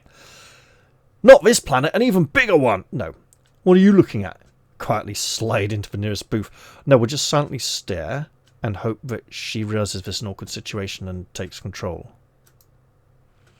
You silently stare at the patrons, unsure of what to say, or perhaps unwilling to break the silence. Hey, this is Tabitha's cousin. She just got into town for the funeral. I'm showing her around. And there we go. See, it's her place to do that, not our place. Stella moves to the nearest booth and you quickly follow. There's no need to be nervous, you know. They won't bite. I wasn't being nervous. I was being polite. It's your duty to introduce me. You're the local, I'm not. Hey, Stella. I went ahead and fixed you up a coffee. Well, that was bloody quick. We only just got in. He must have known she was coming. And she seems to like him. You know what? He's a pretty likeable fellow. Oh, he's got metal in his face. I did wonder from a previous pose, but... They? No. He's got definite stubble, almost sideburns. He quietly places a cup of coffee in front of Stella, while the jazzy music plays. And here's some bacon for the little lady. She won't be little for much longer if you keep feeding her all that bacon. Gretchen sniffs the bacon and digs in. Oh, she wasn't little to begin with. Tip. You can hit the H button on your keyboard to hide the text box at any time. No, I can see what the dog's doing to the food. Although now it's amusingly hidden behind some leaves, which like over one eye. It's like she's got a leaf fringe. Anything for you? The name's Avery. I'll be taking care of you today. Is that Avery or Avery? I knew a Dan Avery or Avery, I can't remember which. There was a when I was in college, he may have been related to was it a newsman, TV journalist or weatherman, I can't remember which. Was it? Anyway, isn't bacon bad for dogs? If it is, it's not really my place to ask. I don't need to spit and go, hello, you're doing things wrong. It's like, they know each other well enough that they've probably got a pretty good idea by now, and I probably shouldn't ask. Dogs can generally eat a lot of meat. It's chocolate that's poisonous for dogs. Ate pretty recently, actually. Stella said she's buying, so I've one of everything, please, and thank you. No way, don't be an arsehole. We can order coffee or a biscuit and coffee. Again, that's not a biscuit, whatever that offends. How much is the coffee? $1, but that gets you unlimited refills. How? People just sit here for hours. Okay, cool. Look, can you throw it? No. Again, that's not a biscuit. Alright, sure, I'll have a cup, because this is America and we all drink coffee like mental head cases with bad taste who drink disgusting stuff like burnt leaves charred at the bottom of a cup. No problem. And he winks. Avery pours the fragrant brew into the empty mug in front of you. They linger after... Here's that they again. There's only one of him. He lingers after pouring your coffee, turning to... That'd be them more, but... turning to you nervously. Oh, and I'm, sorry for your loss. Before you have a chance to respond, he's gone. If he's supposed to be some kind of gender-neutral character, he shouldn't have facial hair. Or at least not that much of it. Should have gone for the biscuit. They're really good. But I guess you got all week. Maybe you can get one tomorrow. If it's an actual biscuit, like one biscuit, but Americans call biscuits cookies, even though cookies are those tiny little fucking Maryland things that sometimes have chocolate chips which melt in your mouth so you don't even get to chew them properly. And if any other kind of biscuit they just call a cookie, even though they're too big to be cookies. Anyway, hopefully those of you less familiar with my channel will have understood why at the start of the episode I said I wasn't going to attempt an American accent for the entire game. It's not a culture I'm overly fond of or familiar with at times, but I'm exploring. I'm broadening my horizons and trying not to be too negative. Just like my attempt to get on better with Tabitha, this may very much be a work in progress and a long project, but I'm willing to give it a go. Anyway, the funeral's not till Sunday, right? That gives you quite a bit of time to slum around town. I'm trying to think if there are any cool events going on this week. There's always the reading adventure at the library, which is supposed to be for little kids, but I do it every month anyway. Huh? Adventure? Oh, and I'm pretty sure Avery's throwing a party Saturday night, the night before the funeral. So that's a fun thing to look forward to. We're not going to a party the night before the funeral, and we're not going to try and invite our cousin to go to a fucking party the night before she buries her mother's body. That would be one of the most outrageous, ridiculous, bad taste things we could possibly do in this situation. And there's the weekly Sunday potluck. Yeah, that's the funeral. That should be right after the funeral too, so it'll be a special occasion.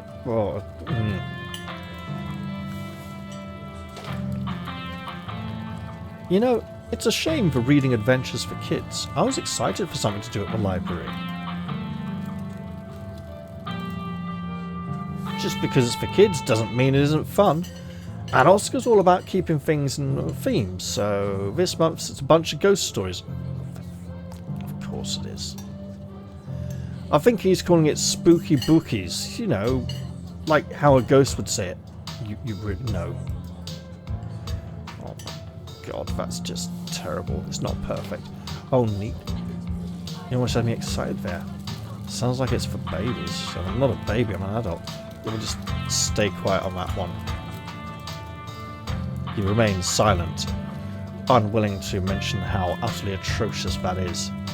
I get it, it's not for everyone. Anyway, those are all the big events I can think of. Right, when did you say that was again?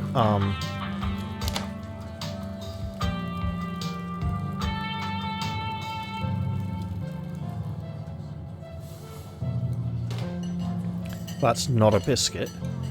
Funeral's not till Sunday. Reading adventure at the library. Yeah, when is that?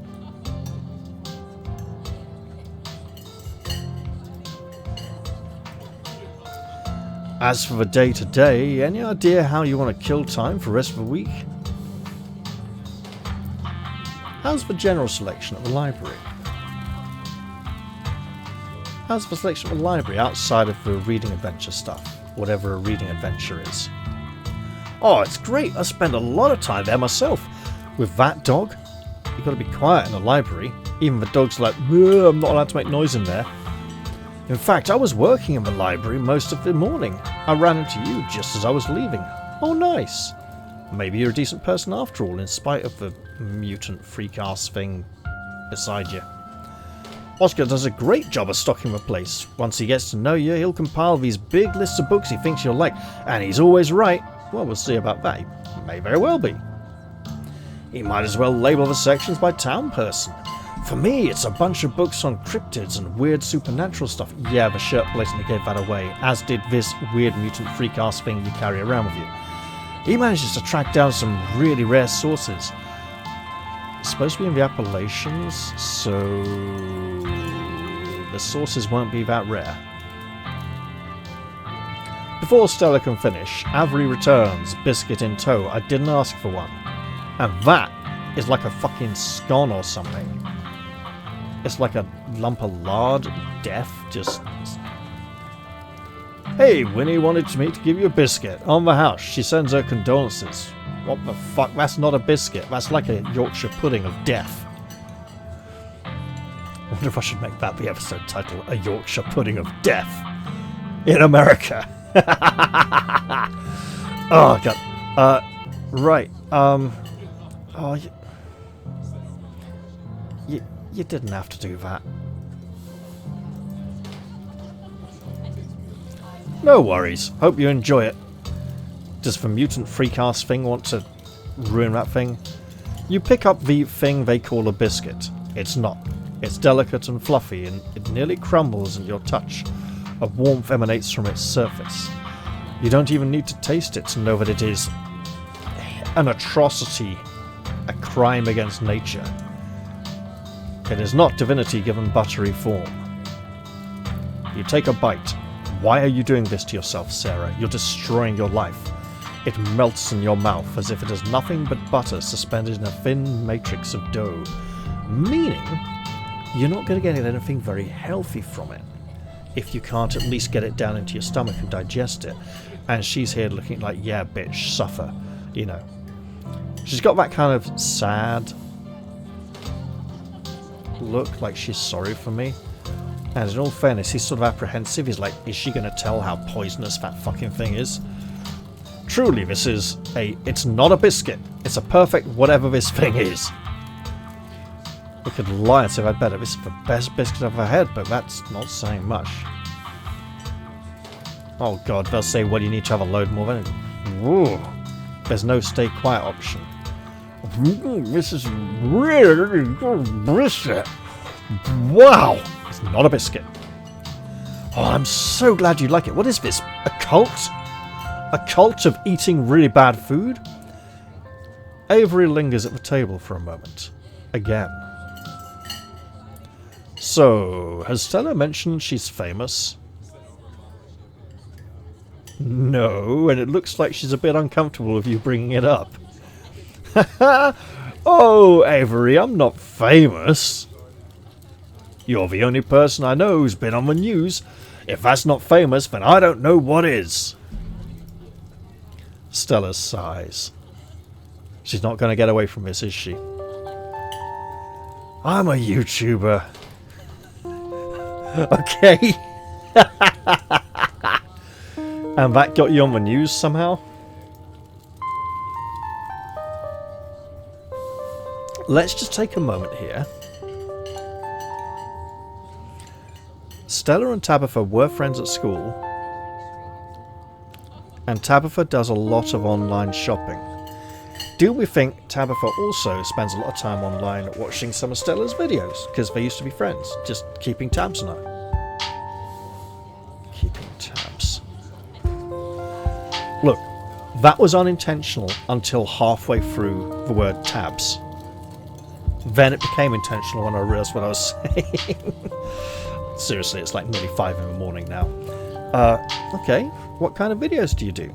Okay, oh, we've literally got an, oh, okay. That's more like, oh, okay. Well, that's pretty impressive. How does that make you money? Well, you have to do pretty well, actually. You and everyone else. I mean, no, oh, wait. What kind of videos do you do? I mean, she's into cryptids, so... She hunts cryptids! You should really check out her channel, Sarah. It's amazing. Okay. Stella. If you only have one regular viewer who likes every single one of your videos, and you've ever wondered who that person might be, I might be able to give you a little bit of a clue. I think the best video to start with would be that river one. You know, the controversial one. Oh yeah, the Catawba River Runner.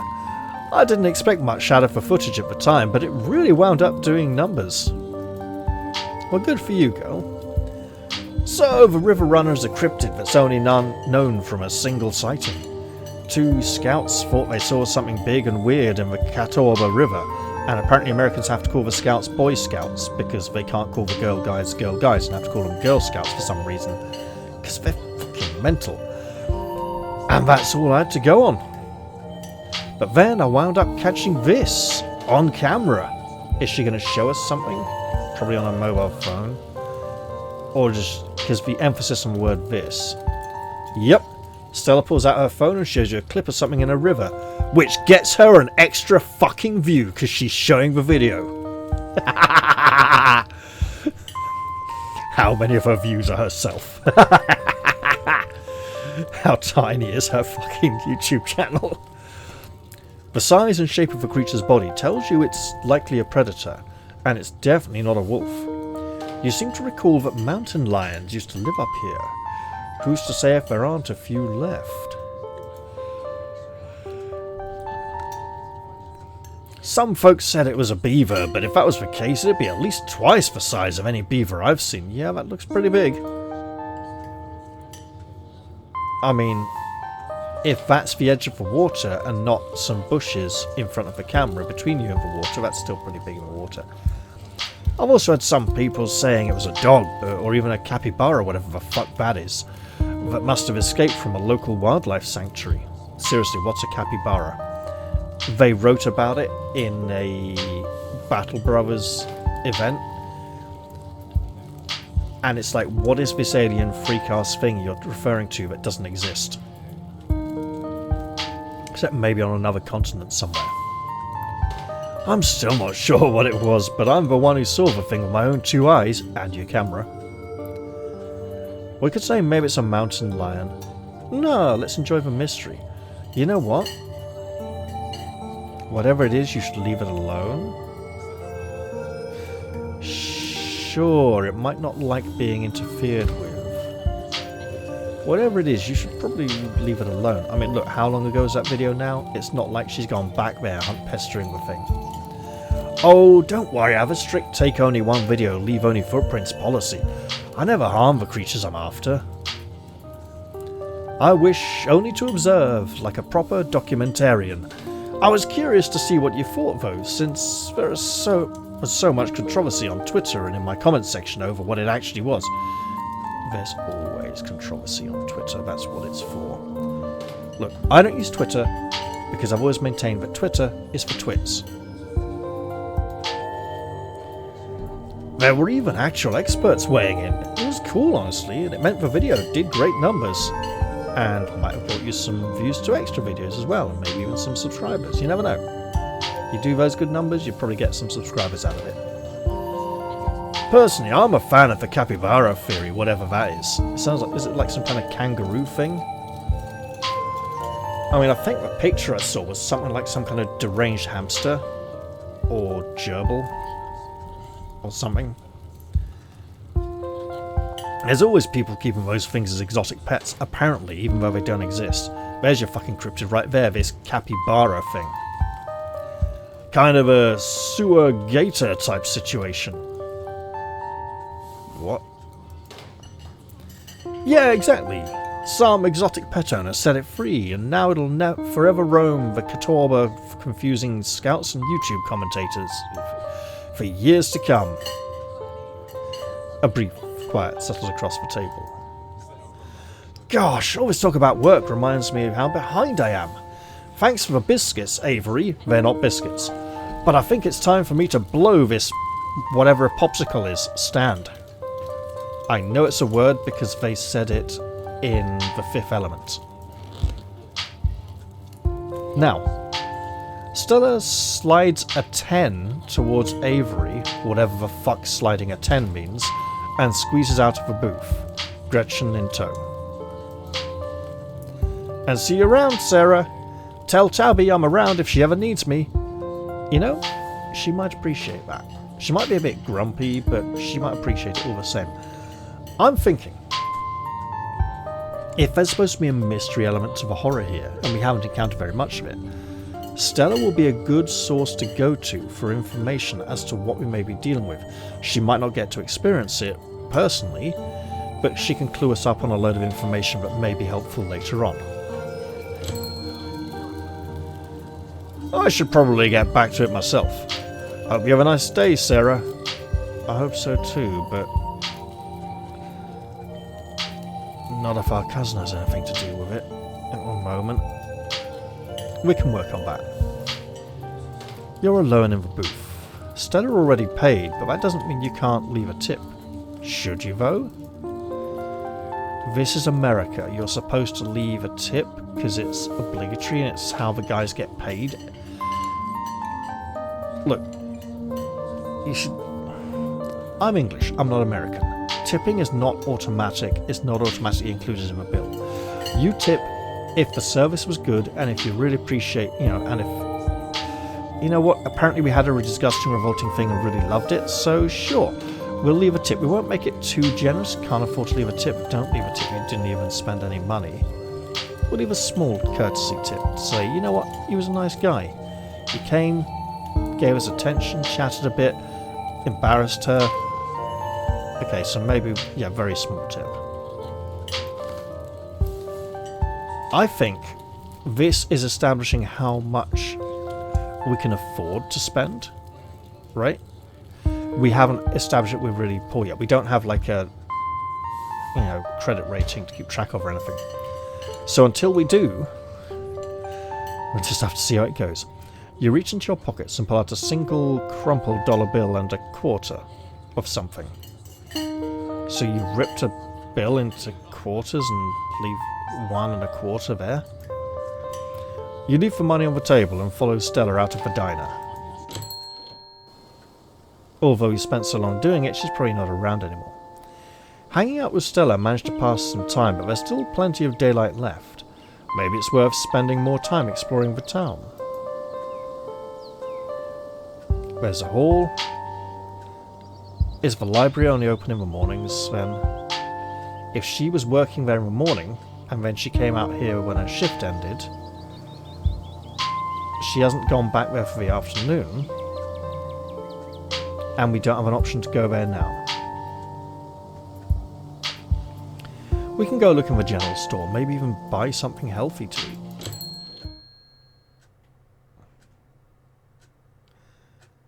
I say healthy, but I've just seen the proprietor. They might not exactly stock the most healthy food here. You wander into the quaint little general store. So I want a battle axe, a crossbow, some crossbow bolts. You got rats in the cellar that need dealing with, right? And some kind of bizarrely Scottish name because... that's... The country ambience clashes terribly with the woman who single-handedly helped bring down the Roman Empire, allegedly, behind the counter, who has been eyeing you with something between curiosity and dawning horror. Apparently she's also a member of the Gothic tribes that destroyed the Roman Empire in the around 4th or 5th century AD.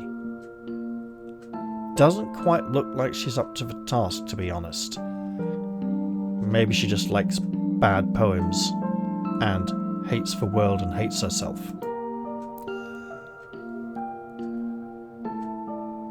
I was going to go with apathy here, but she actually looks excited. Oh my god! She was clearly trying to say it quietly, but of course you heard her. You're the only 2 people here. There's also something about her that you recognise. A closeness of spirit that makes her feel familiar to you, despite the obvious fact that you've never met and she's trying to be some kind of punk. We can talk to her, find something to take up to the till.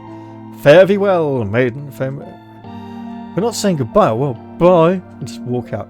You don't need anything here. Let's talk to her. Say hello. Maybe. Right, so we can pick something up and take it to the till, right?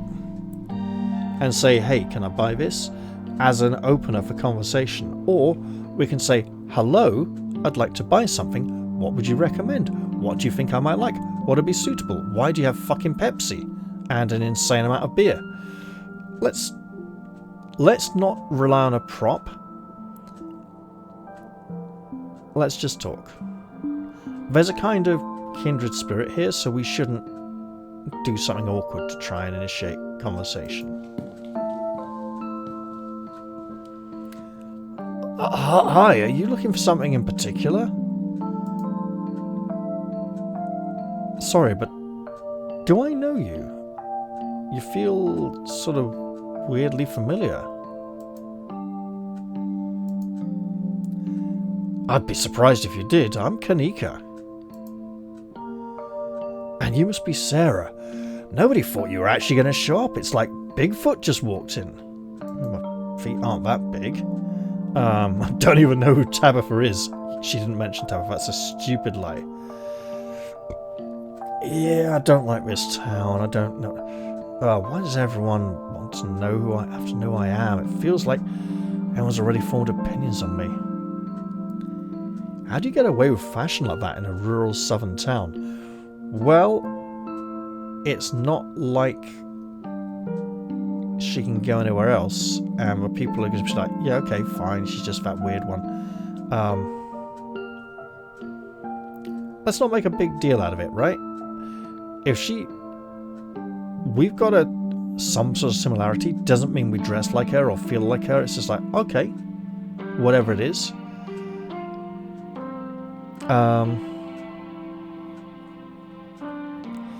Yeah, you got me. I'm Tabitha's cousin. Well, I'll try not to hold your family against you. Yeah, I'm the weird one who went away. And, oh, that's probably what she means, actually.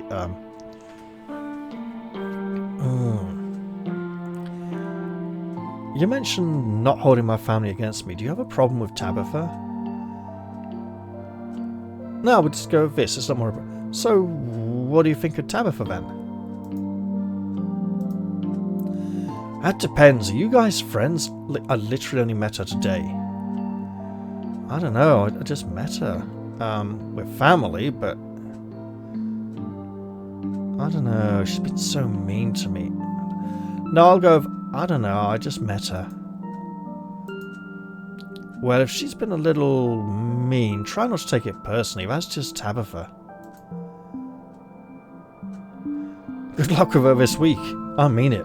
The stuff that she and Pearl Ann used to say about you, well, it doesn't bear repeating. Well, no wonder she's been pretty horrible to me.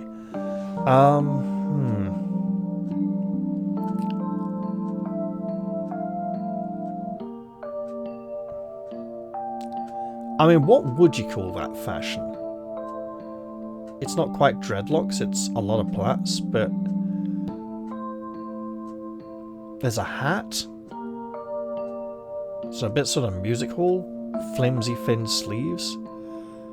And for some reason a corset, which isn't doing much to help her figure, to be honest. You feel like the first normal person I've talked to. I wouldn't call her normal.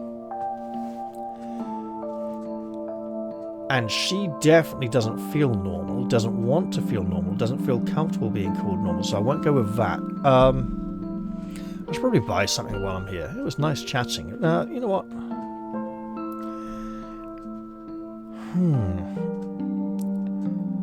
What do you think of Scarlet Hollow? Do you want me to be honest, or do you want me to sound like a tour guide? If you want me to go for the tour guide route, it's got nice trees in autumn, though so does the rest of western North Carolina. I thought we were in the Appalachians. Where are they near Carolina? If you want my honest opinion, I think this town is rotting from the inside, and it's only a matter of time till it finally breathes its last.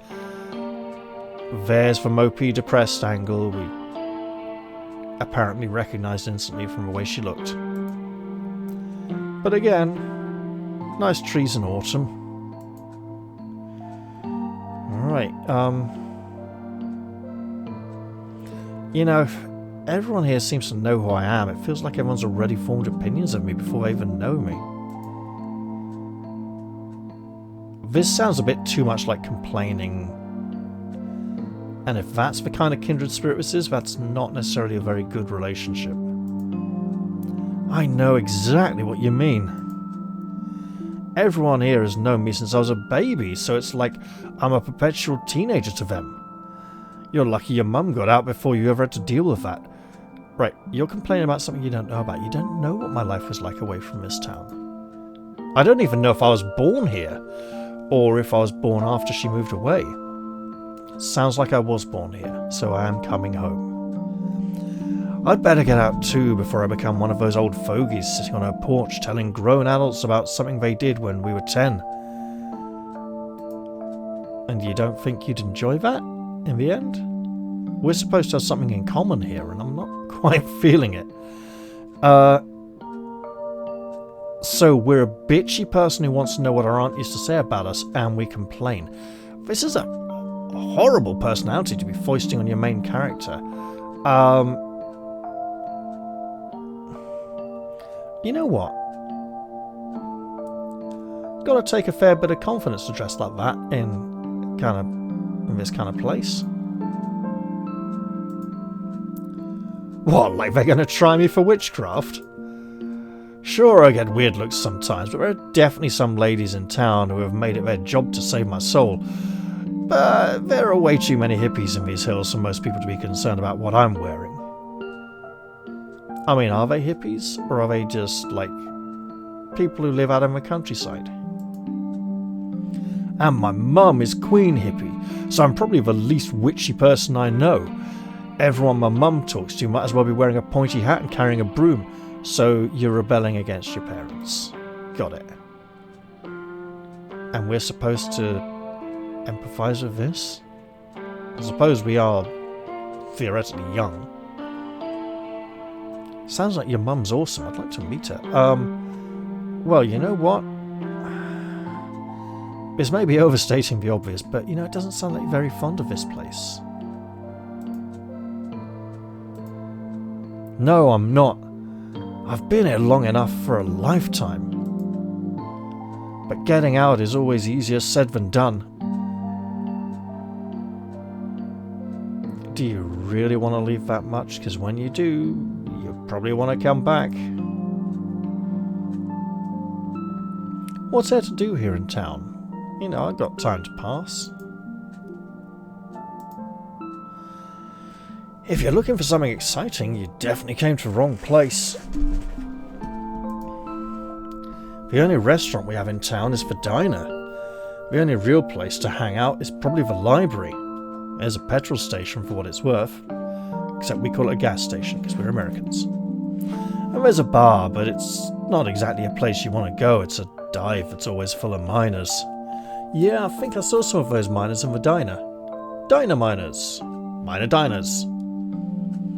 Actually, they probably weren't that minor. They probably had rather major appetites after a load of hard work. I'm pretty sure someone at the diner is throwing a party this weekend in case you want to go hang out with a bunch of strangers the day before a funeral. Yeah, right, because that's a good idea, isn't it? If I were you, I'd just wait out the week. Read a book and hope the days pass by, then go back to your life and forget you were ever here. You really don't like this place, lady. You got deep-seated issues.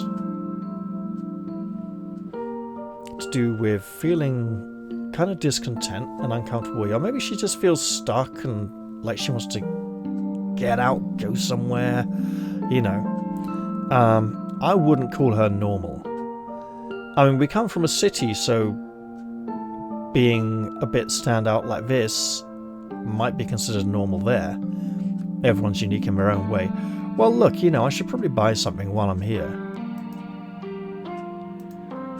Oh, sure.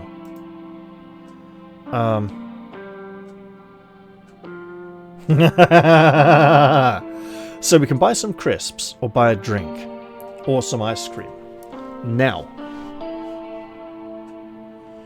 Tabitha said we're not supposed to touch her ice cream. If we buy some ice cream and take it back to the house, yes, arguably we could eat some ice cream, right? And she could get angry and say, why did you get ice cream out? I told you not to have any. And we could say, oh, this is our ice cream, we bought it from shops. Or what we could do is buy it as a present for her, right? And just be like, hey, I know you like ice cream, so there you go. Just buy it, put it in the fridge, or the freezer ideally, and just leave it there for her to find at some point. Would it look like her ice cream, or would it be different? We could probably do some drinks, but that's likely, beverage is likely to be alcoholic. We'll buy some ice cream. You quickly head to the fridges, grabbing the nearest frostbitten pint of ice cream. Pint? Bloody hell. Before making your way to the register. We're unfortunately out of Hillbrook Cemetery in case brand loyalty runs in the family. It doesn't. Oh, creamery. Yeah, I was hoping I could butter her up with a new pint. Is this the wrong one? I mean, maybe she could be persuaded to experiment? I'm afraid so. We don't carry that weird stuff she eats anymore. Not since she stopped coming round to buy it. And we finally managed to sell off the last of it a couple of years ago, thank God. Oh, she's really stockpiled the ice cream. Which means she might not be eating it. She might have been buying it for her mother. Ooh, okay. Okay, hang on.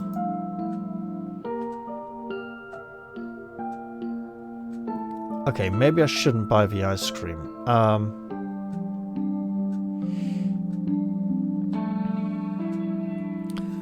Alright, look, how much do I owe you? $5. You hand Kanika a 5. As is custom, the ice cream is now yours. And we'll have to get it home before it melts, so you probably shouldn't spend too much longer in town.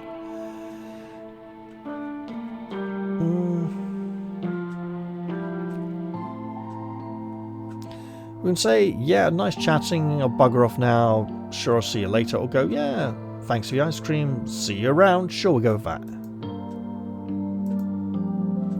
Oh, you don't have to thank me, it's my job. Good luck out there. What is this, Might and Magic 6? You find yourself on Scarlet Hollow's desolate main street once again. It looks like the sun's finally starting to set, and we should get back before this ice cream melts so much that it cannot be described as set in any remote form. Maybe you'll see if a sleepy southern town like Scarlet Hollow has a vibrant nightlife another day. But for now, you feel ready to head back to the estate and have some kind of nightmare experience and find out what this game's all about. We'll go back to the estate and see if we're locked out. You return to the dirt road, beginning the trek back up towards the estate. As the sun sinks deeper into the horizon, the sky is flooded with orange and pink hues, the shadows around you darkening and stretching out over the path. The mountains seem to make night come quickly here, their rounded hills blotting out the dying sun prematurely, casting the valley of Scarlet Hollow in an eerie autumn twilight. Almost as if something strange might be about to happen. You've had a long day. Between travelling and meeting all these strangers, the dusty bed that awaits you back at the estate is starting to sound very appealing. There's a sound on the path behind you. You turn back to the road but find nothing. You still seem to be alone. I don't know, there seems to be an animal in the foliage, in the undergrowth.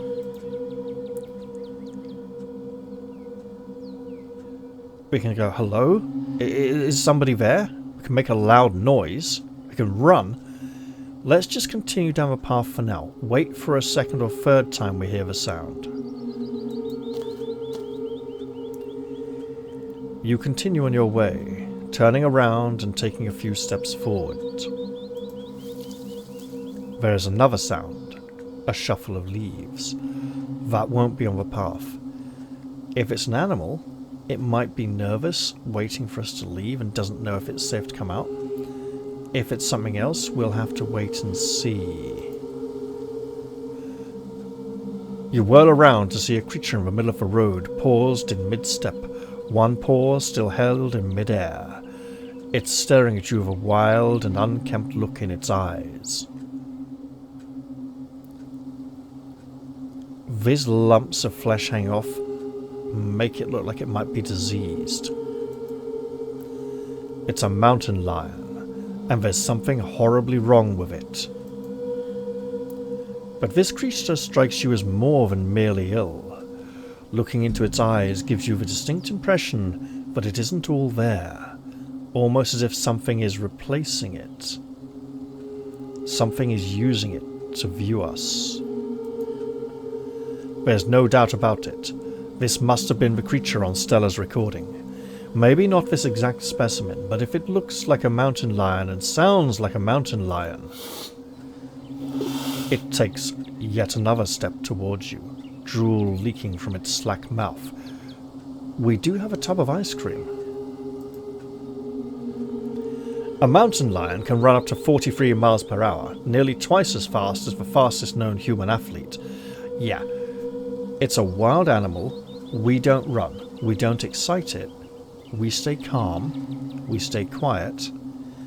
We back away if we can.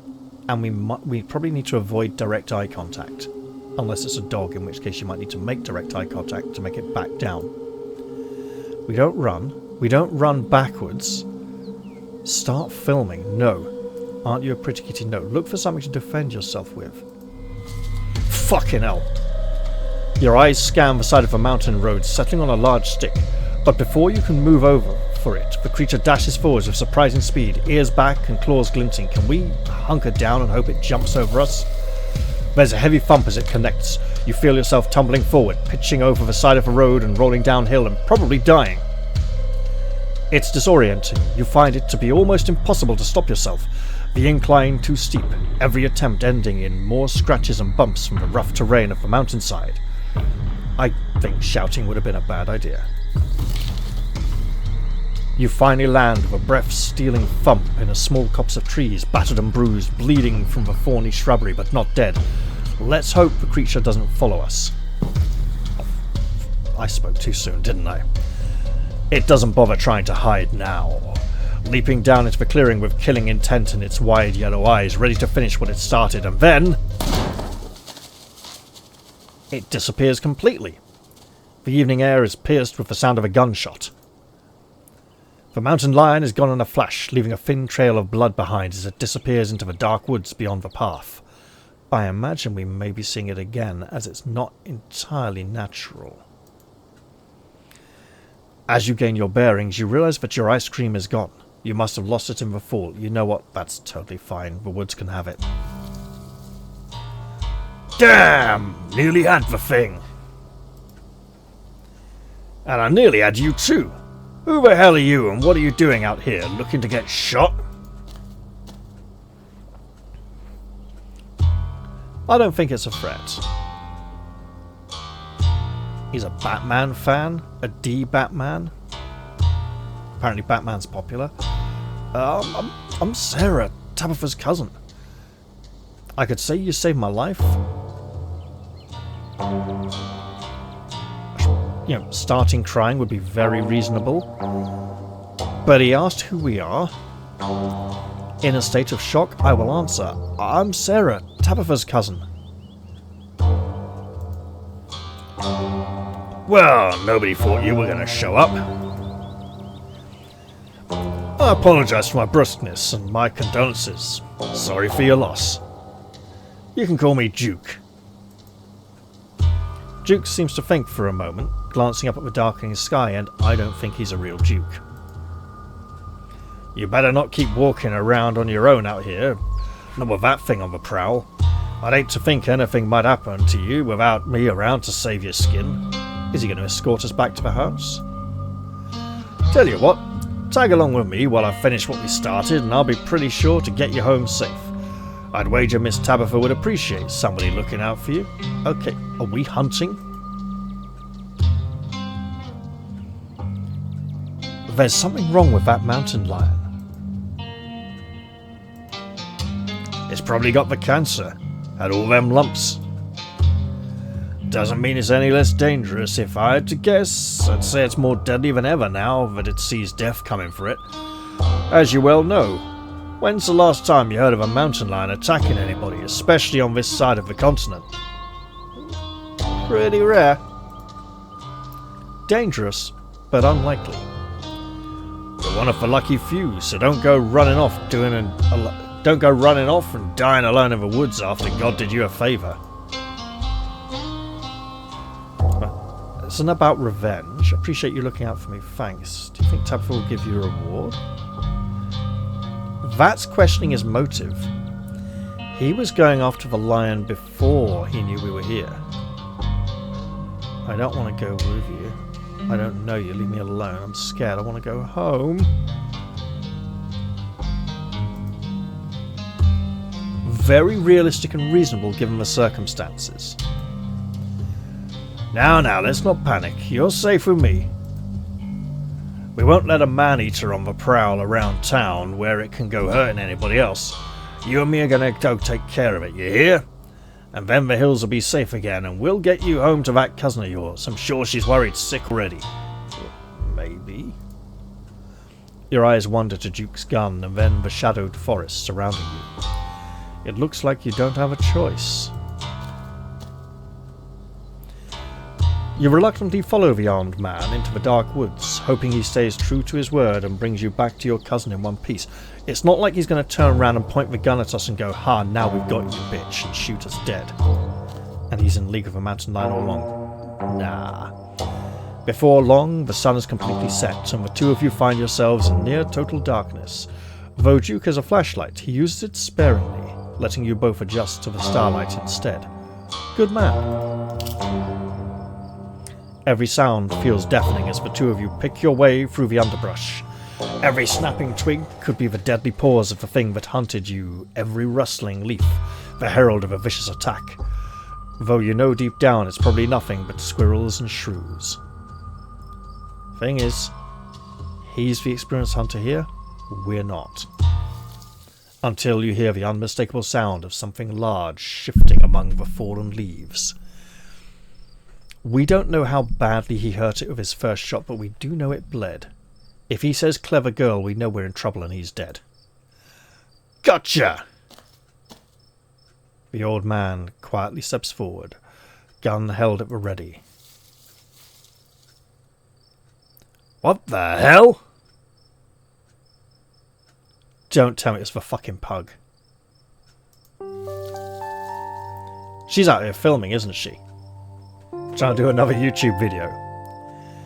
Duke, you scared me. What are you doing out here so late? Did she film herself swimming through the water as the diseased animal? I wouldn't put it past her. And the dog is fucking mental as usual.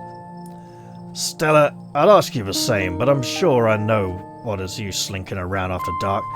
Do you know how close I came to putting a hole in you? But you didn't. No harm, no foul. She is way too cheery all the time. Hey, Sarah, weird to see you out here so late. Does Tabitha know you with Duke? Yeah, look, about that.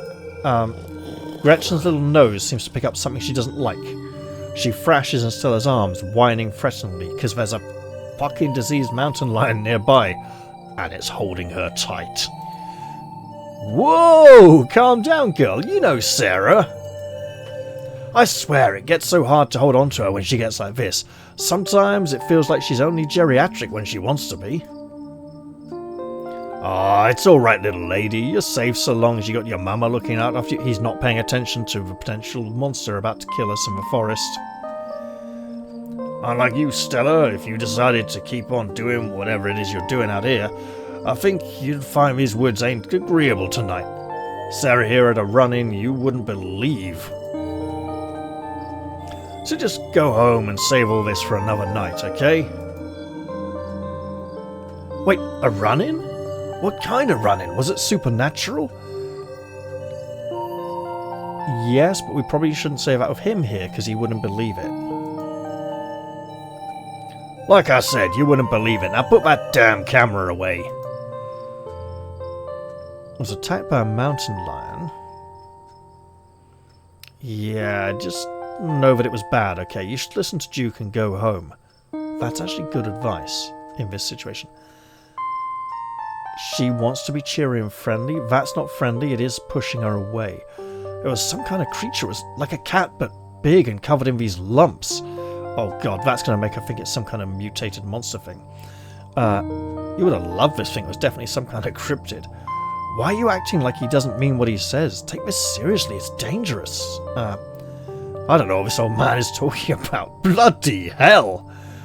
Stella, this guy is holding me hostage at gunpoint. Get me out of here! No, we'll go with this. There was some kind of creature. It was like a cat, but big and covered in these lumps. We don't want to put her in danger, but we're in shock, right?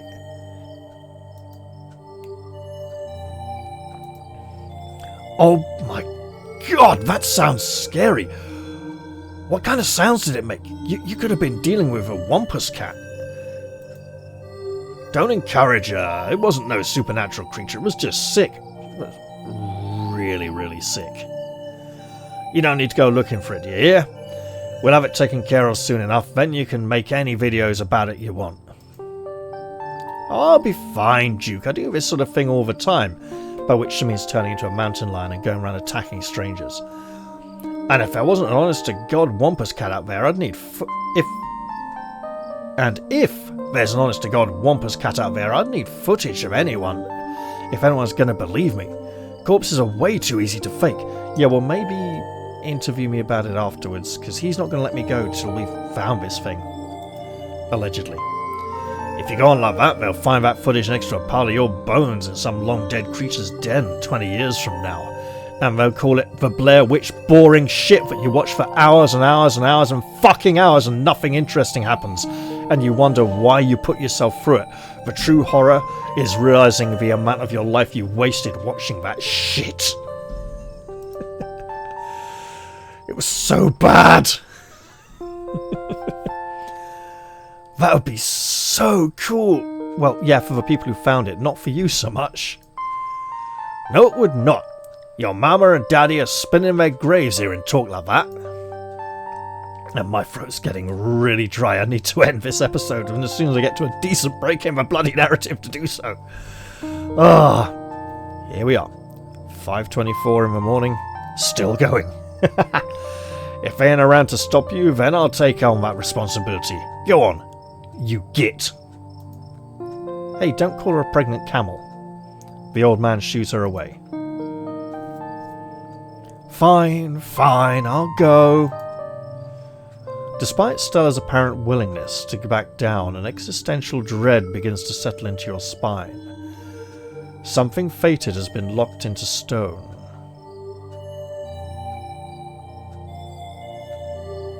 Beast backs down. We don't find Beast.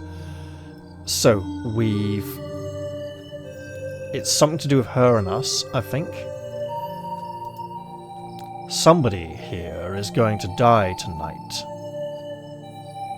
The pug is geriatric. Look, it's a hope to hold on to. Not because the pug could die, but because everyone else could live. We all need to get out of the woods right now. If we don't, someone here is going to die tonight. Standing around chatting, happy, cozy. It's not right. Why even try to warn them? Fate is fate. There's no resisting it. You know this. Actually, it could be the mountain lion. Oh, you just shook up from earlier. No one's gonna die. Except the mountain lion, of course.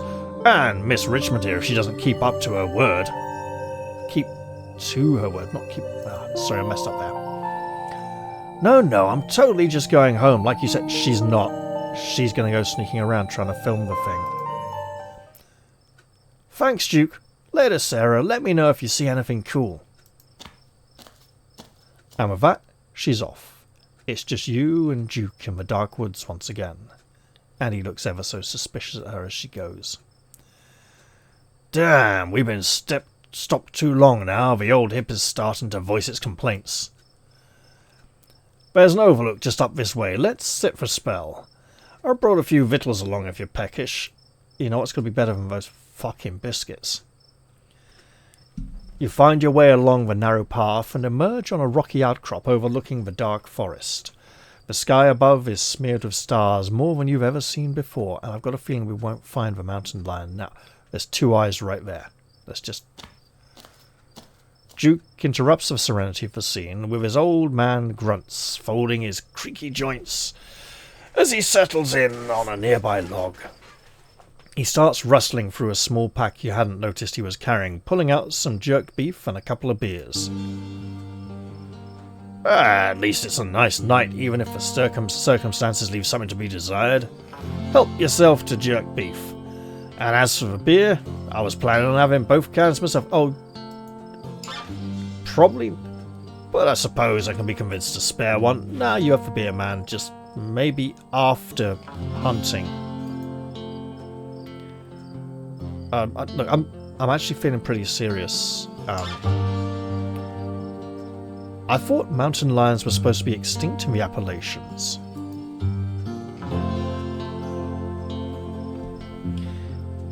If we try and warn him again, he'll just kind of play it down and go, nah, forget it, you know. So we go with this instead and be like, why is it here? That's what they all tell me, but you saw it, and I saw it. And soon enough, it'll be shot, and everyone else will be seeing it too. Then they'll stop saying how I'm telling stories or don't know what a damn mountain lion looks like. Has he been out here trying to hunt it for ages? We won't take a beer. Should you be drinking in this situation? Isn't it dangerous? I'm not going to eat your jerky. I'm vegetarian. What, you got some kind of allergy? Yeah, it's called a conscience. Look, just a vegetables kind of girl, not a meat appreciator. You're gonna have a tough week around here then. Even our vegetables have meat in them. Can't imagine collards without ham hock. What would be the point? What the hell are collards and what's a ham hock? A crisp breeze passes over you, like the breath of death.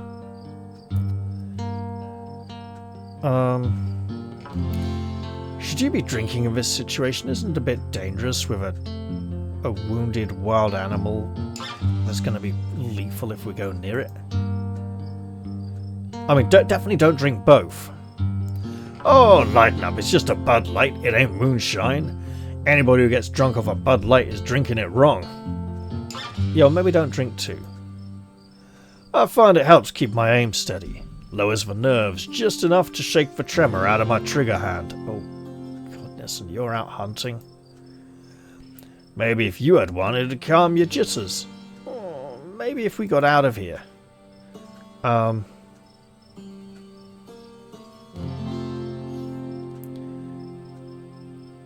Hey, look, about what you said earlier. Why did everyone think I wasn't going to come to the funeral?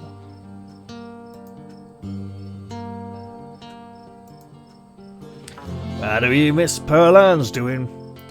She was never very kind when talking about your side of the family. Bless her heart, and God rest her soul, of course. But she told everybody your side of the family had sworn off Scarlet Hollow and everyone who lived here, so nobody around these parts thought we'd be seeing much of you. We're not going to take the beer. Although that stops him getting it. It's getting late. My cousin must be really worried about me by now. That's a good way of trying to get out of the situation.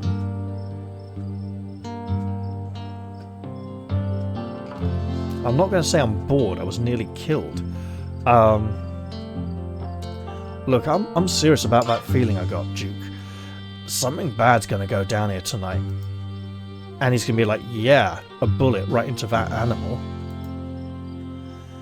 I ain't going to put stock in the superstitious whims of a stranger. How about the superstitious whims of a local?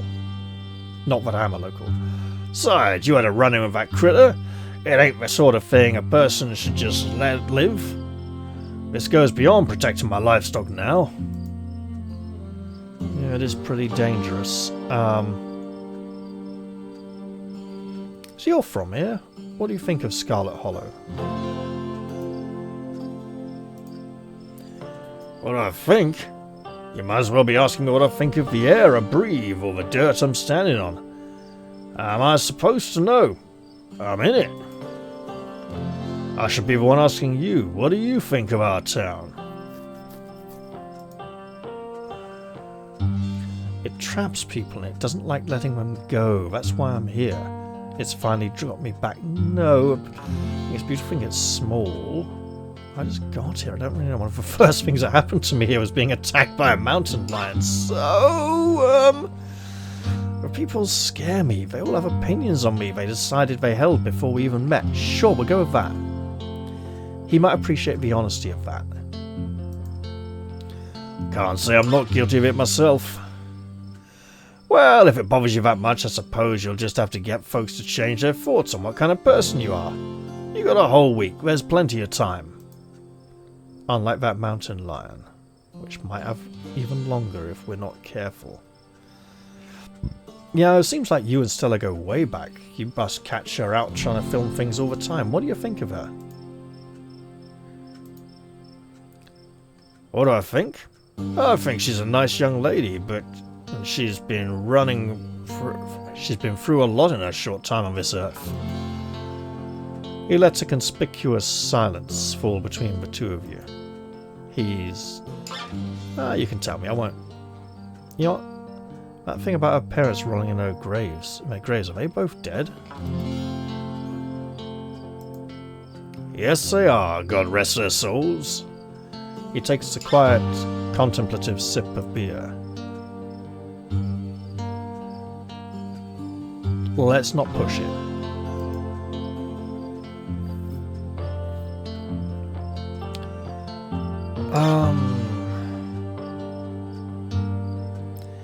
What do you think of Tabitha? You can be honest. Look, I only just met her today, so...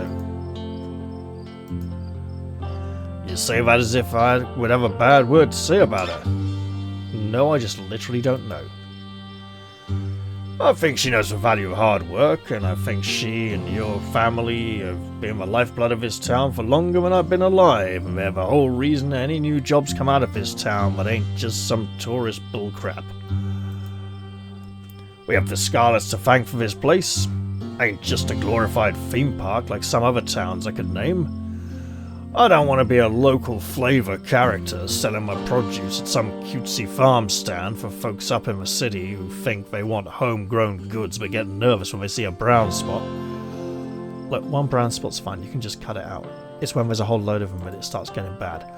So I'm grateful to Miss Tabitha, and will hear no slanders to her good name. Thank you. I asked for your honest opinion, and I'm getting it. Hey, thanks for saving my life. I really appreciate it. Seemed like divine intervention that I was there when I was. Wish I could have got on the damn thing for good, though I hate to drag you around through the woods all night. Well, you let someone else go, and I could have kind of gone with her. 'Cause you're loud as hell. But don't you want to be sneaky if you're hunting this thing?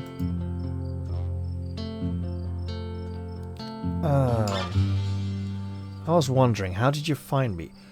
I fell down a fucking cliff and banged everything on the way. It was pretty obvious that he heard me. You feel so much more like the kind of person I expected to find out here, like you really belong. That sounds like we're stereotyping him a bit. Let's not offend him. Right. So I can say let's go after the thing, which is what he really wants to do, but he's enjoying his break and he kind of... Is he putting it off? Is he thinking, when I've done this, what do I do next? I'm not going to say I'm bored.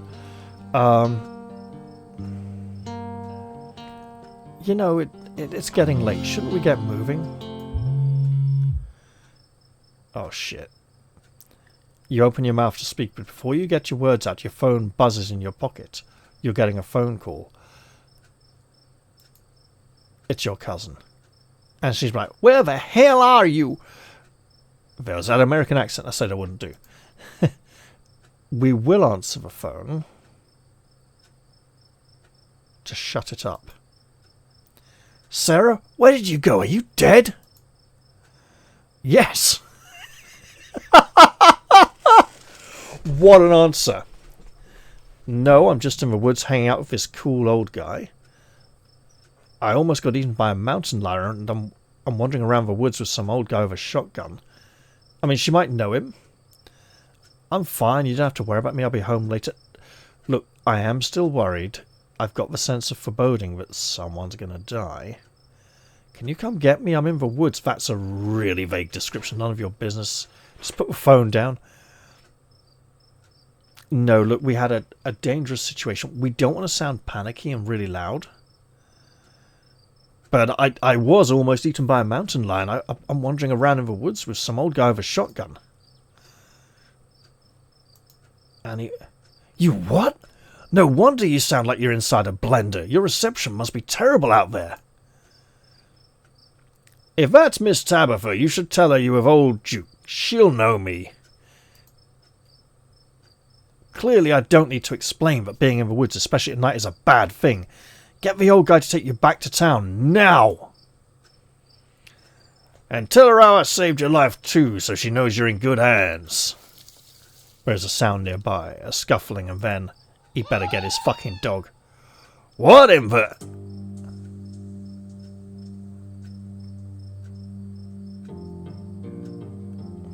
Hang up and investigate with Duke. We don't want him to get killed because we're busy not paying attention.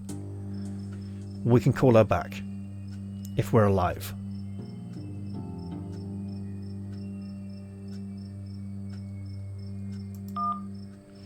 You hang up the phone, interrupting Tabitha as her voice crackled some command through the bad reception. The rustling grows louder. Is it going to be bloody Stella again? What? That must be my Bertie. She's still alive. Who? The old man takes a step towards the tree line.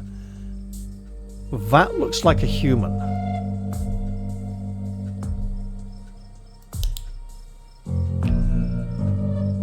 Get your thieving little hands off her! It's a chicken. That... Duke charges forward, flashlight in hand, crashing through the brush, which means the mountain lions are going to hear him if it's still anywhere near. Damn, that thing was fast. Which way did it go? There's an odd sound nearby, though it isn't the sound of whatever the two of you were chasing. Duke stops mid-stride to listen, and you stop to listen as well. It's a human voice, saying, "Don't point that gun at me." Damn it, I know that voice. There appears to be some kind of growth. I've never seen anything like it. Jeez, I hope I don't get demonetized for this. I think she's found the mountain lion. I think it's dead. Stella, I swear to God, didn't I tell you to go on home?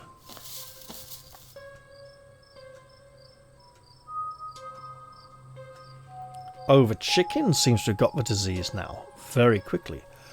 The two of you emerge into the clearing, revealing what Stella has been filming so intently. It's Bertie, her little chicken, body panting desperate breaths as she lies in a crumpled heap at Stella's feet, with a massive lump coming out of her.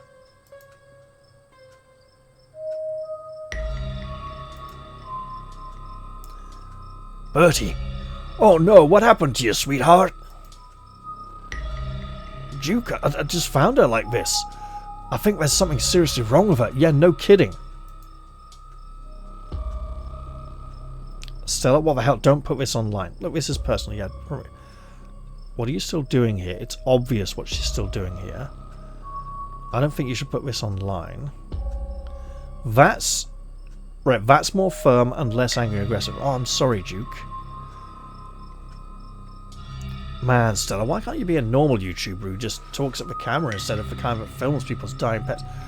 No, just say... We're not going to say it's just a chicken. We'll say, hey, I'm sorry, Duke. I'm sorry too. I know how much you love your chickens. If you really give two shits, you will delete that footage. Nobody needs to see her like this.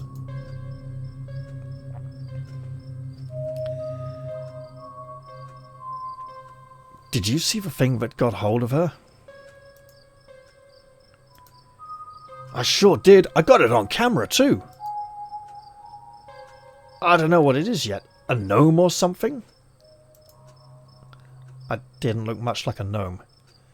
You know there ain't no such thing. Yeah, there's something really wrong with all the animals we've seen tonight. No goddamn shit. It's like some kind of plague. It had better not be contagious. Well, how do you think the chicken got it?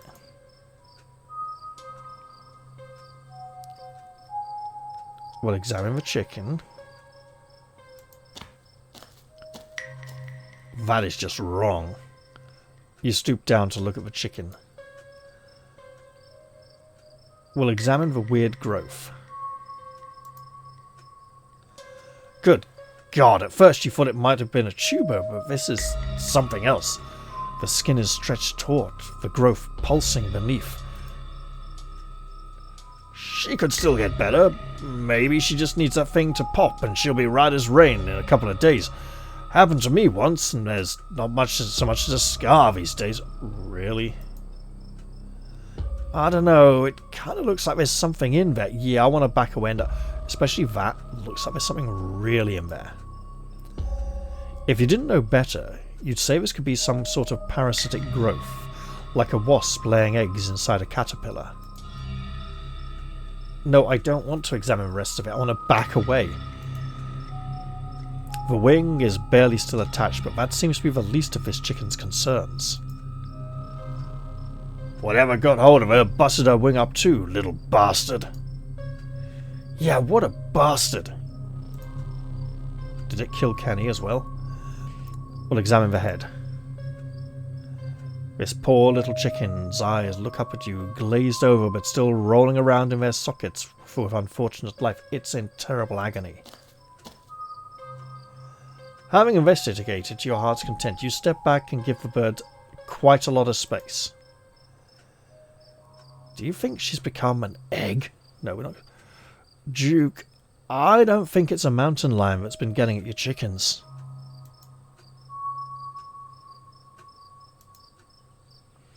Yeah, no shit. In all my years, I've never seen anything like this. Whatever got at Bertie seems to be the same thing that must have gotten it from a mountain lion. Yeah, I will agree with you there 100%. As you, Duke and Stella take stock of the situation, a sound begins to wrap around you. Gently at first, barely a whisper. I mean, it doesn't sound that gentle. But then a guttural moan, and then another, and another, until suddenly you find yourself surrounded by a chorus of groaning misery. Now this, with the voices, is sounding more like something I've heard in an Appalachian story a few years back. Do you guys hear that? Yes, I hear that. She starts filming again. Lady, this might not be the time. Especially if it doesn't pick up on film. Come on, Birdie, let's get you home. I think we might have to leave the chicken. The spirits are gathering. The pug is looking into the bushes. As Duke scoops up the injured Bertie, the voices in the trees intensify. Yeah, it's the voices in the trees. We need to leave. It's like you're all suddenly surrounded. The strange sounds coming closer, growing bolder. They should be shouting angrily soon. What the hell is that? It's like some kind of chaos worm thing. Don't you step another foot closer or I'll shoot. Don't think I won't. Mate, I think you might have to... Fucking hell. The man hesitates and the thing steps forward, fixing what seemed to be its eyes on Bertie, tucked under Duke's arm.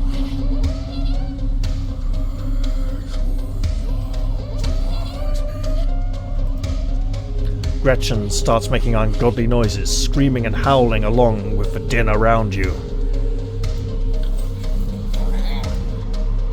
You and Stella turn just in time to see another of the creatures slithering out from the bush. Gretchen whines and barks, reaching a fever pitch as another creature's malformed hands grasp at her. And she could get the disease. They love heart iconography in this town. Oh my god! Yeah, film that bitch. Film your pet being mauled by this mutant freak-ass chaos thing. What's going on over there? If he turns around and looks at this one, the other one will fucking have him. As Duke glances back, everything seems to happen at once. A patter of unnatural feet, and then chaos! Does the gun go bang? Not yet. Duke grapples with the thing as it grabs at his shotgun, pushing the barrel out of the way as it grasps for Bertie. Look, let him have the fucking chicken and run, okay? With oddly jointed limbs, while Stella stares in shocked silence as if paused, watching as the other creature attempts to wrestle Gretchen into the darkness, her desperate cries going unheeded. Shit! Shit! Get your grubby little hands off my bird! Oh shit, can we only help one of them? Help Duke or get the thing away from Gretchen? I don't think... Right.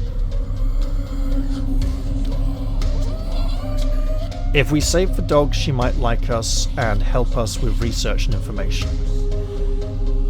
However, she's not immediately threatened, so it's about saving the dog. And how are we going to get the thing away? Throw a stone at it? And how would we help him? This is a horrible situation to be in. I kind of feel like I should help him. Be like, sure. I think the game wants me to help the pug. I'm going to help the old guy. Because he's been drinking. You rush forward, shoving the awful thing away from Duke and Bertie. Your hands collide with smooth, doughy, unstructured flesh.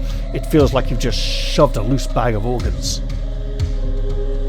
It barely staggers back, the shove having done little more than shift the thing's attention to you.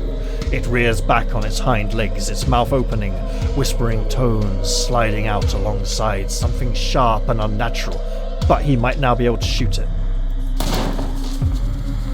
And now it lies in a heap on the ground, its malformed insides oozing out onto the dead leaves. And he might be able to turn around and save the pug, which is one of the reasons I went to help him. Got him, damn thing! Yeah, but there's a second one. Gretchen! You both turn just in time to see Gretchen disappear into the underbrush. Her yelps grow distant as she's dragged away. Stella wastes no time in diving after her, rushing headlong into the dark woods. Damn it, Stella! Come on, we can't lose her! Quite right, we should stay together. The two of you chase after her, following Stella in her pursuit of the thing that stole her dog. And now there's more of them. Good God, there's tons of those damn things! Even more. You and Duke push to keep pace with Stella's desperate footfalls, doing your best to ignore the sudden abundance of pale faces leering at you from the trees. I'm not sure we can save the dog. We should probably just get the fuck out of here. What in the hell are they? Where are they coming from?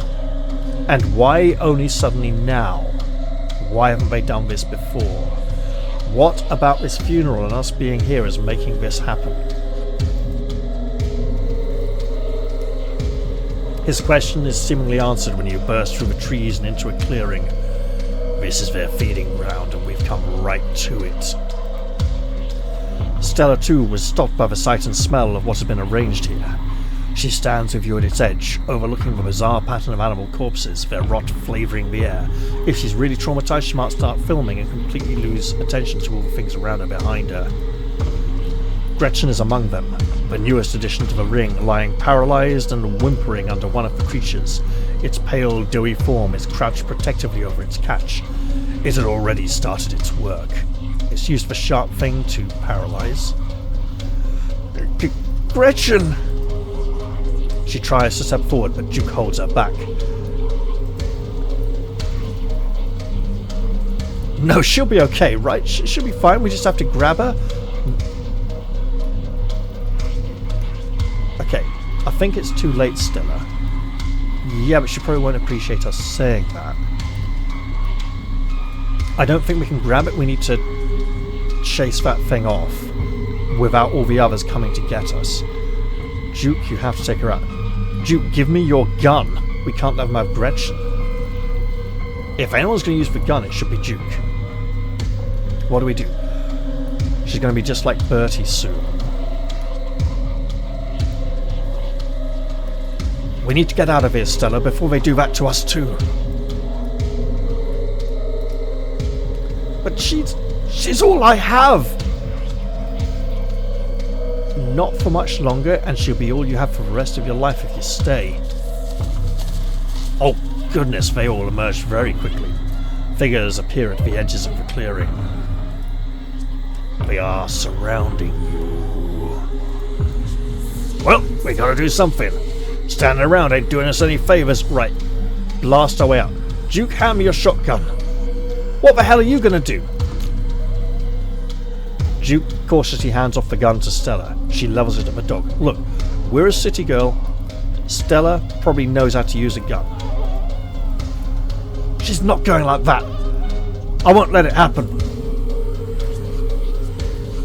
You shouldn't have to do this. I'm not going to do it. You shouldn't have to do this. Let Duke do it for you. No, she should. It's her dog. She should absolutely do this. Stop what you're doing. I'm sure there's some other option. Yeah, but they'll come closer and put a lot more pressure on us. It's not like Bertie is dead. Maybe Gretchen will be fine. The dog could come back for her with the infection. I'm sorry, Stella, you're doing the right thing. She might need the encouragement. We're shorn of forgetting this, apparently. Stella nods, her face an emotionless mask. It won't be later. We could turn away like he has out of respect. I think we should watch to pay attention to what these do. Do they all go? She only hesitates for a moment before pulling the trigger. The shot rings out over the clearing. The creatures scatter at the sudden noise, and the three of you run as well, driven by the feeling that they won't be gone long. Their voices still murmur in the trees around you. We probably shouldn't come back into the woods anytime soon.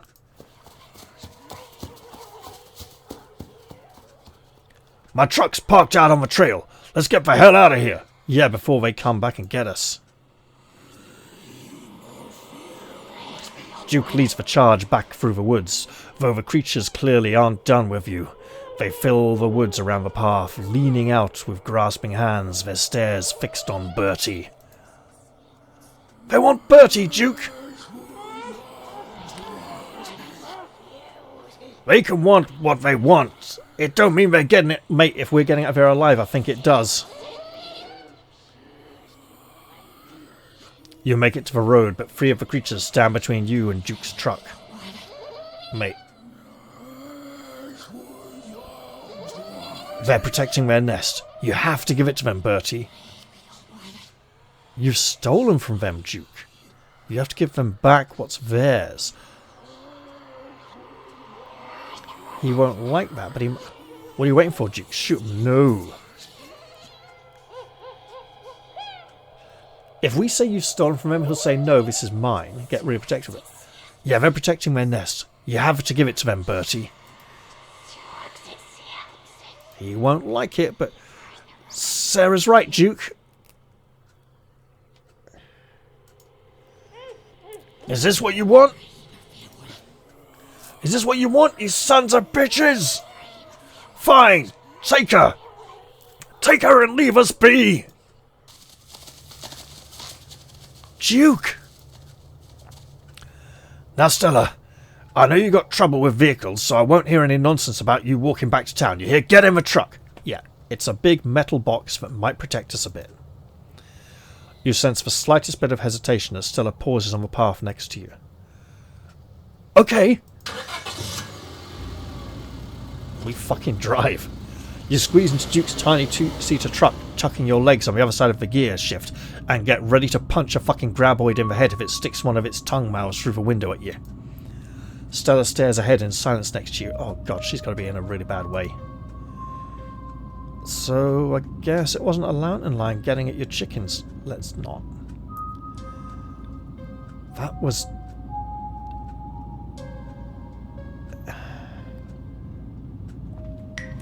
That was terrifying. How are you supposed to get on with your lives knowing that something like that is out there lurking?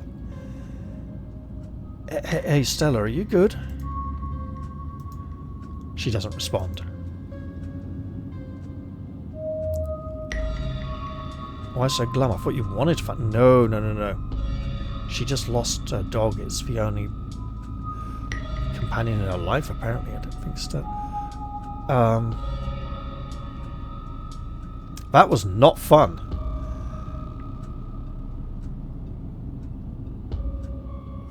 That was terrifying. How are we supposed to get on with our lives knowing that something like that is out there? Lurking. Damn straight it was terrifying. Scariest things I've ever seen. I can't say I'll be looking forward to going back in the woods anytime soon. Yeah, maybe don't do that. But life will find a way to go on. I got livestock to protect and a state fair waiting for me and my boy. Let's get back to your boy, man, while you're still alive. It don't matter what kind of critters are out in the woods, there's still things that have to get done. Do we really want to risk touching her? She's probably really upset right now. Duke, I don't think Stella's doing okay right now.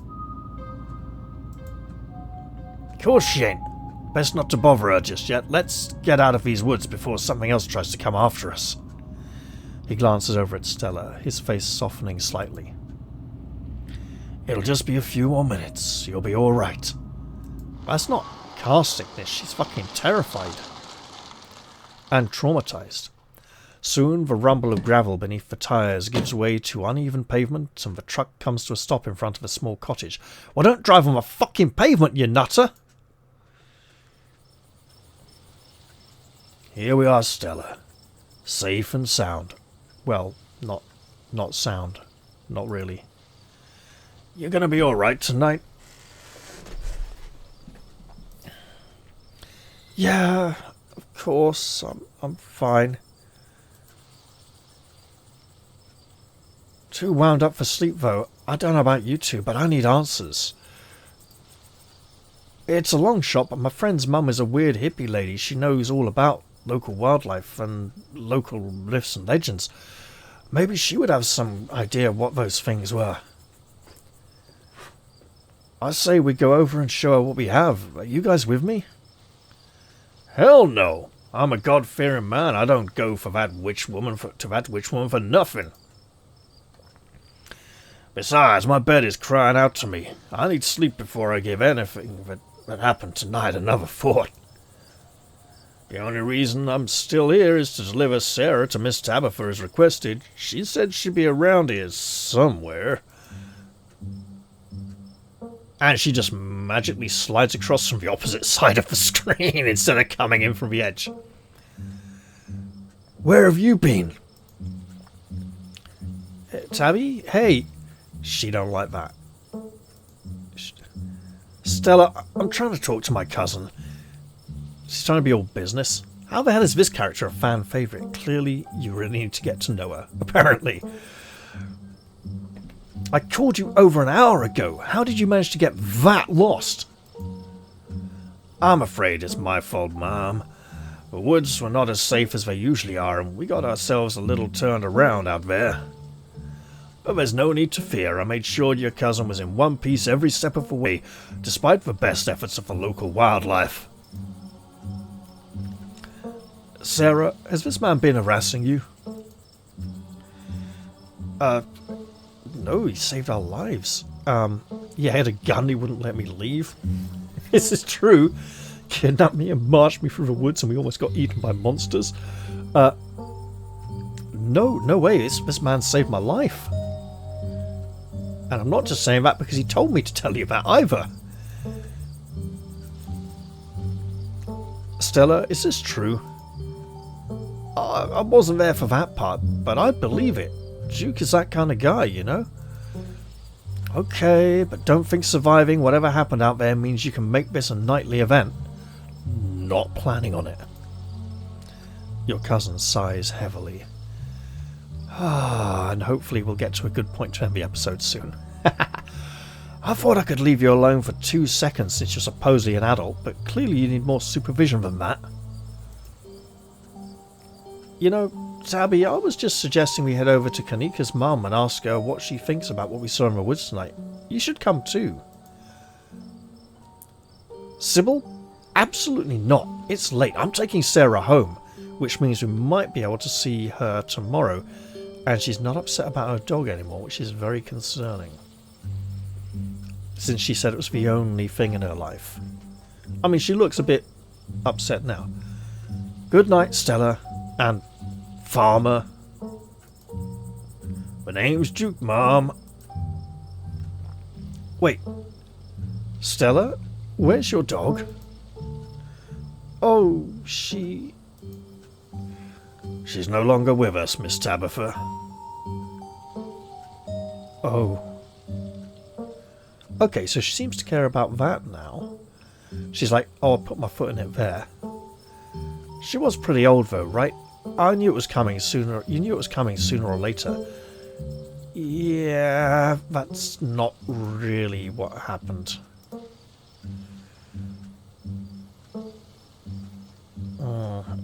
Tabitha, we really need to tell you about what happened tonight, or I'm not going home yet. I'm going with Stella to meet that person's mum. That person who I met earlier. Hey, tell me what your friend's mum says, Stella. Here's my number. Text me. Ooh. There's something weird in those woods. If I say we need to tell her, she's going to be like, no, you don't. I don't want to know. I'm a businesswoman. Well, let's just try it anyway, right? Tabitha, we really need to tell you about what happened tonight. Because it was pretty freaky-ass shit. You wouldn't believe what we saw in the woods. The woods were full of these weird lumpy things. They were kind of like gnomes, but she looks excited now. She's lost her pet. Gnomes? You're right. I wouldn't believe it. Let's just go ahead and skip the part at the end where I say it's probably nothing and you're all overreacting. If you're pardon the correction, ma'am, these kids were telling the honest truth. Not that she takes him seriously, mind. There were some strange things out there I'd never seen their like before. Okay, if these gnome things got you all so freaked out, don't go in the woods. Very easy. I could say we're not going home yet. No, we'll go this way instead, right? This has been more reasonable. We're a intelligent, well-read person who likes information. Look, tell me what your friend's mum says, Stella. Here's my number, okay? Send me a message. That way I'm also not there pressuring her when she goes and does her thing. She says, neat, will do. She really is taking this death very well. Oh, fantastic. Now you're friends. You're going to make problems for me all week, aren't you, Stella? I'm just in it for the love of the game, Tabby. Duke and Sarah and I all saw some insane stuff tonight. We all want to make sense of it. It's my job, after all. Don't make problems for me this week, Stella. Unravel this mystery in your own time, but leave my cousin out of it. Pleasure to see you as always, Miss Tabitha, and I'm sorry for your loss. Tabitha doesn't respond as she escorts you towards her old BMW. Why does the old man suddenly feel like the housekeeper from the Paddington Bear films in the second film, where Hugh Grant's actor character pretends he can never remember her name? Stella and Duke's voices fade away as you walk down the dark street with your cousin. Thankfully, there are no odd owl-like voices echoing out of the woods either. The night fills with the comforting songs of crickets. I mean, it kind of puts you on edge, and that looks like eyes right there. Or is it? I'd like to know if you can see those eyes, or if it's just dirt on my screen, but by this point, hey, appreciate you all watching, you know. You and Tabitha step into her car. It feels like a lifetime since you've been in this seat, but the truth is it's been fewer than 12 hours. The smell inside is oddly comforting, like there's some bone-deep recognition that she smells like family. It's the guy from... Your cousin reaches for the headlights. Those hands are very pale. I don't think it is the guy from the diner. Sarah! Welcome home, says someone with a very sore throat because he's been recording this out for a very long time. You're finally where you're meant to be. The figure steps out of the light, disappearing back into the darkness of the woods, and hopefully Tabitha acknowledges him. This is almost the same art as her driving us to the house in the first place. Same posture, same slouch back. Facial expression slightly more scared. And different background. He was covered in blood. I didn't see any blood. Is this kind of thing normal around here? There's something wrong with this town, Tabitha. Whatever, let's go home. You should run that guy over for scaring us too. But no! What kind of mental city head case are you? Who was that? Why did he know my name? And she'll be like, what? I didn't see anything. Just one of the miners being dramatic.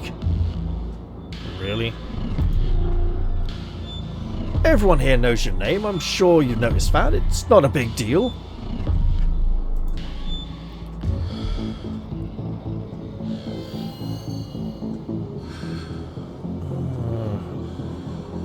Is this kind of thing normal around here?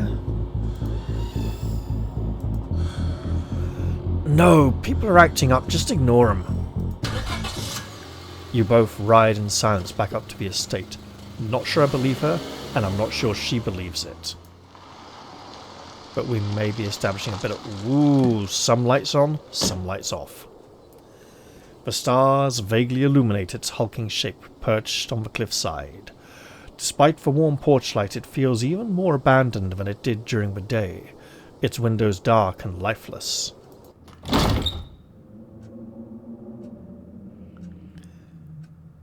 Well, see you in the morning. If you really want to keep an eye on me, maybe I could go work with you tomorrow. Tabitha, why won't you just believe that something weird is going on around here? Because she's got to focus on her business and get her job done. I don't want to stay in this town. Duke didn't want to talk to that Sybil lady either. Is there something weird about her?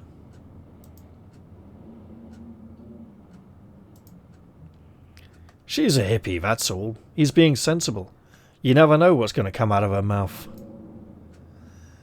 I'm sure she was going to take you all dead seriously and say she knew exactly what you saw out there and that it's some mythical creature just like Stella hoped and give you tea about it. Tea about? Waste of time. Why wouldn't you just believe that something really weird is going on around here? Why would I believe you? I wouldn't believe a kid if they told me there was a monster in their closet. Same thing. It's not like you need to worry about it anyway. When the week is over, you won't have to concern yourself with whether or not there's something in the woods. Well, you say that, but I might. I'm not going to say I want to go to work with her tomorrow. I mean, she'd resent me being there. She'd think I'd get in the way, but she might kind of appreciate it a bit. I'm not going to say I don't want to stay in the town. Good night, Tabitha. Sleep tight. Love you. That's a bit too friendly. She just won't like that. Sure you don't want to stay up with me for a little bit? We could talk, and it doesn't need to be about what happened in the forest. I've done enough talking. Good night. Tabitha doesn't so much as wave goodbye before heading up the stairs. You follow suit, climbing up the creaky stairs to your own waiting bed with its ancient dusty sheets. From the relative safety of this uncomfortable bed, the events of the past evening seem like something that happened to someone else, though you can still clearly picture the terror you felt in those moments. For now, you're safe and you're warm, and I think this might be a good place. I'm going to click one more. Eventually, the sun will rise and chase away the monsters and make them seem like nothing but bad dreams. Maybe tomorrow, if you're lucky, you'll wake up in the normal world and have a boring week in the mountains with your sour-faced cousin. It's a nice thought, but deep down you can't help but worry that things will only get worse.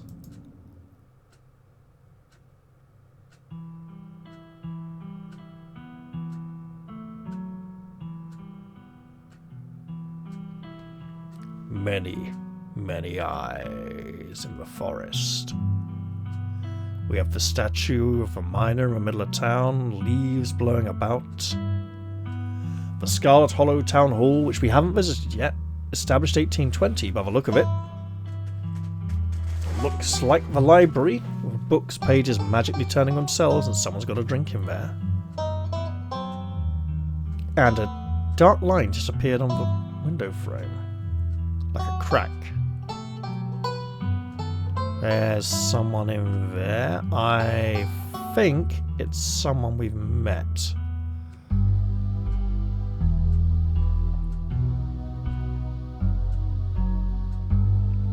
Doorways opening to a bedroom. Deranged dog-like creatures. Oh no, they're like llamas. Okay.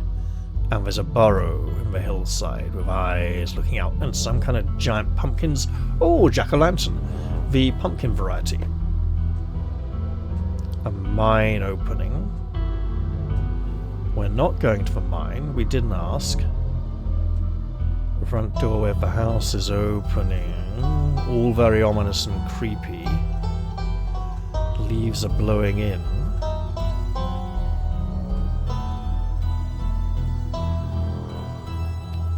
That is one knackered bedroom door. It looks like clawed hands have crushed the doorway. That's a lot of locks. The mother might not even be dead. Scarlet Hollow. We just got a title page. Wow. Okay. This is the end of Chapter 1. Chapter 2 awaits. That sounds like something for another episode. I should have probably split this into 2 or 3 to be honest as well. But hey, I've recorded long enough. It's like 6:15 in the morning. I should also be heading to bed and getting some sleep. I hope you all enjoyed this one. And we'll look forward to the occasional episode going forwards. I will try to split the future chapters into multiple episodes if possible. And see you next time. Obviously, Lone Wolf tomorrow as usual. And it's been about a week since I last recorded any of Ash and Steel, so I should do that sometime soon as well. Alright, bye for now guys, and see you all next time. Cheerio!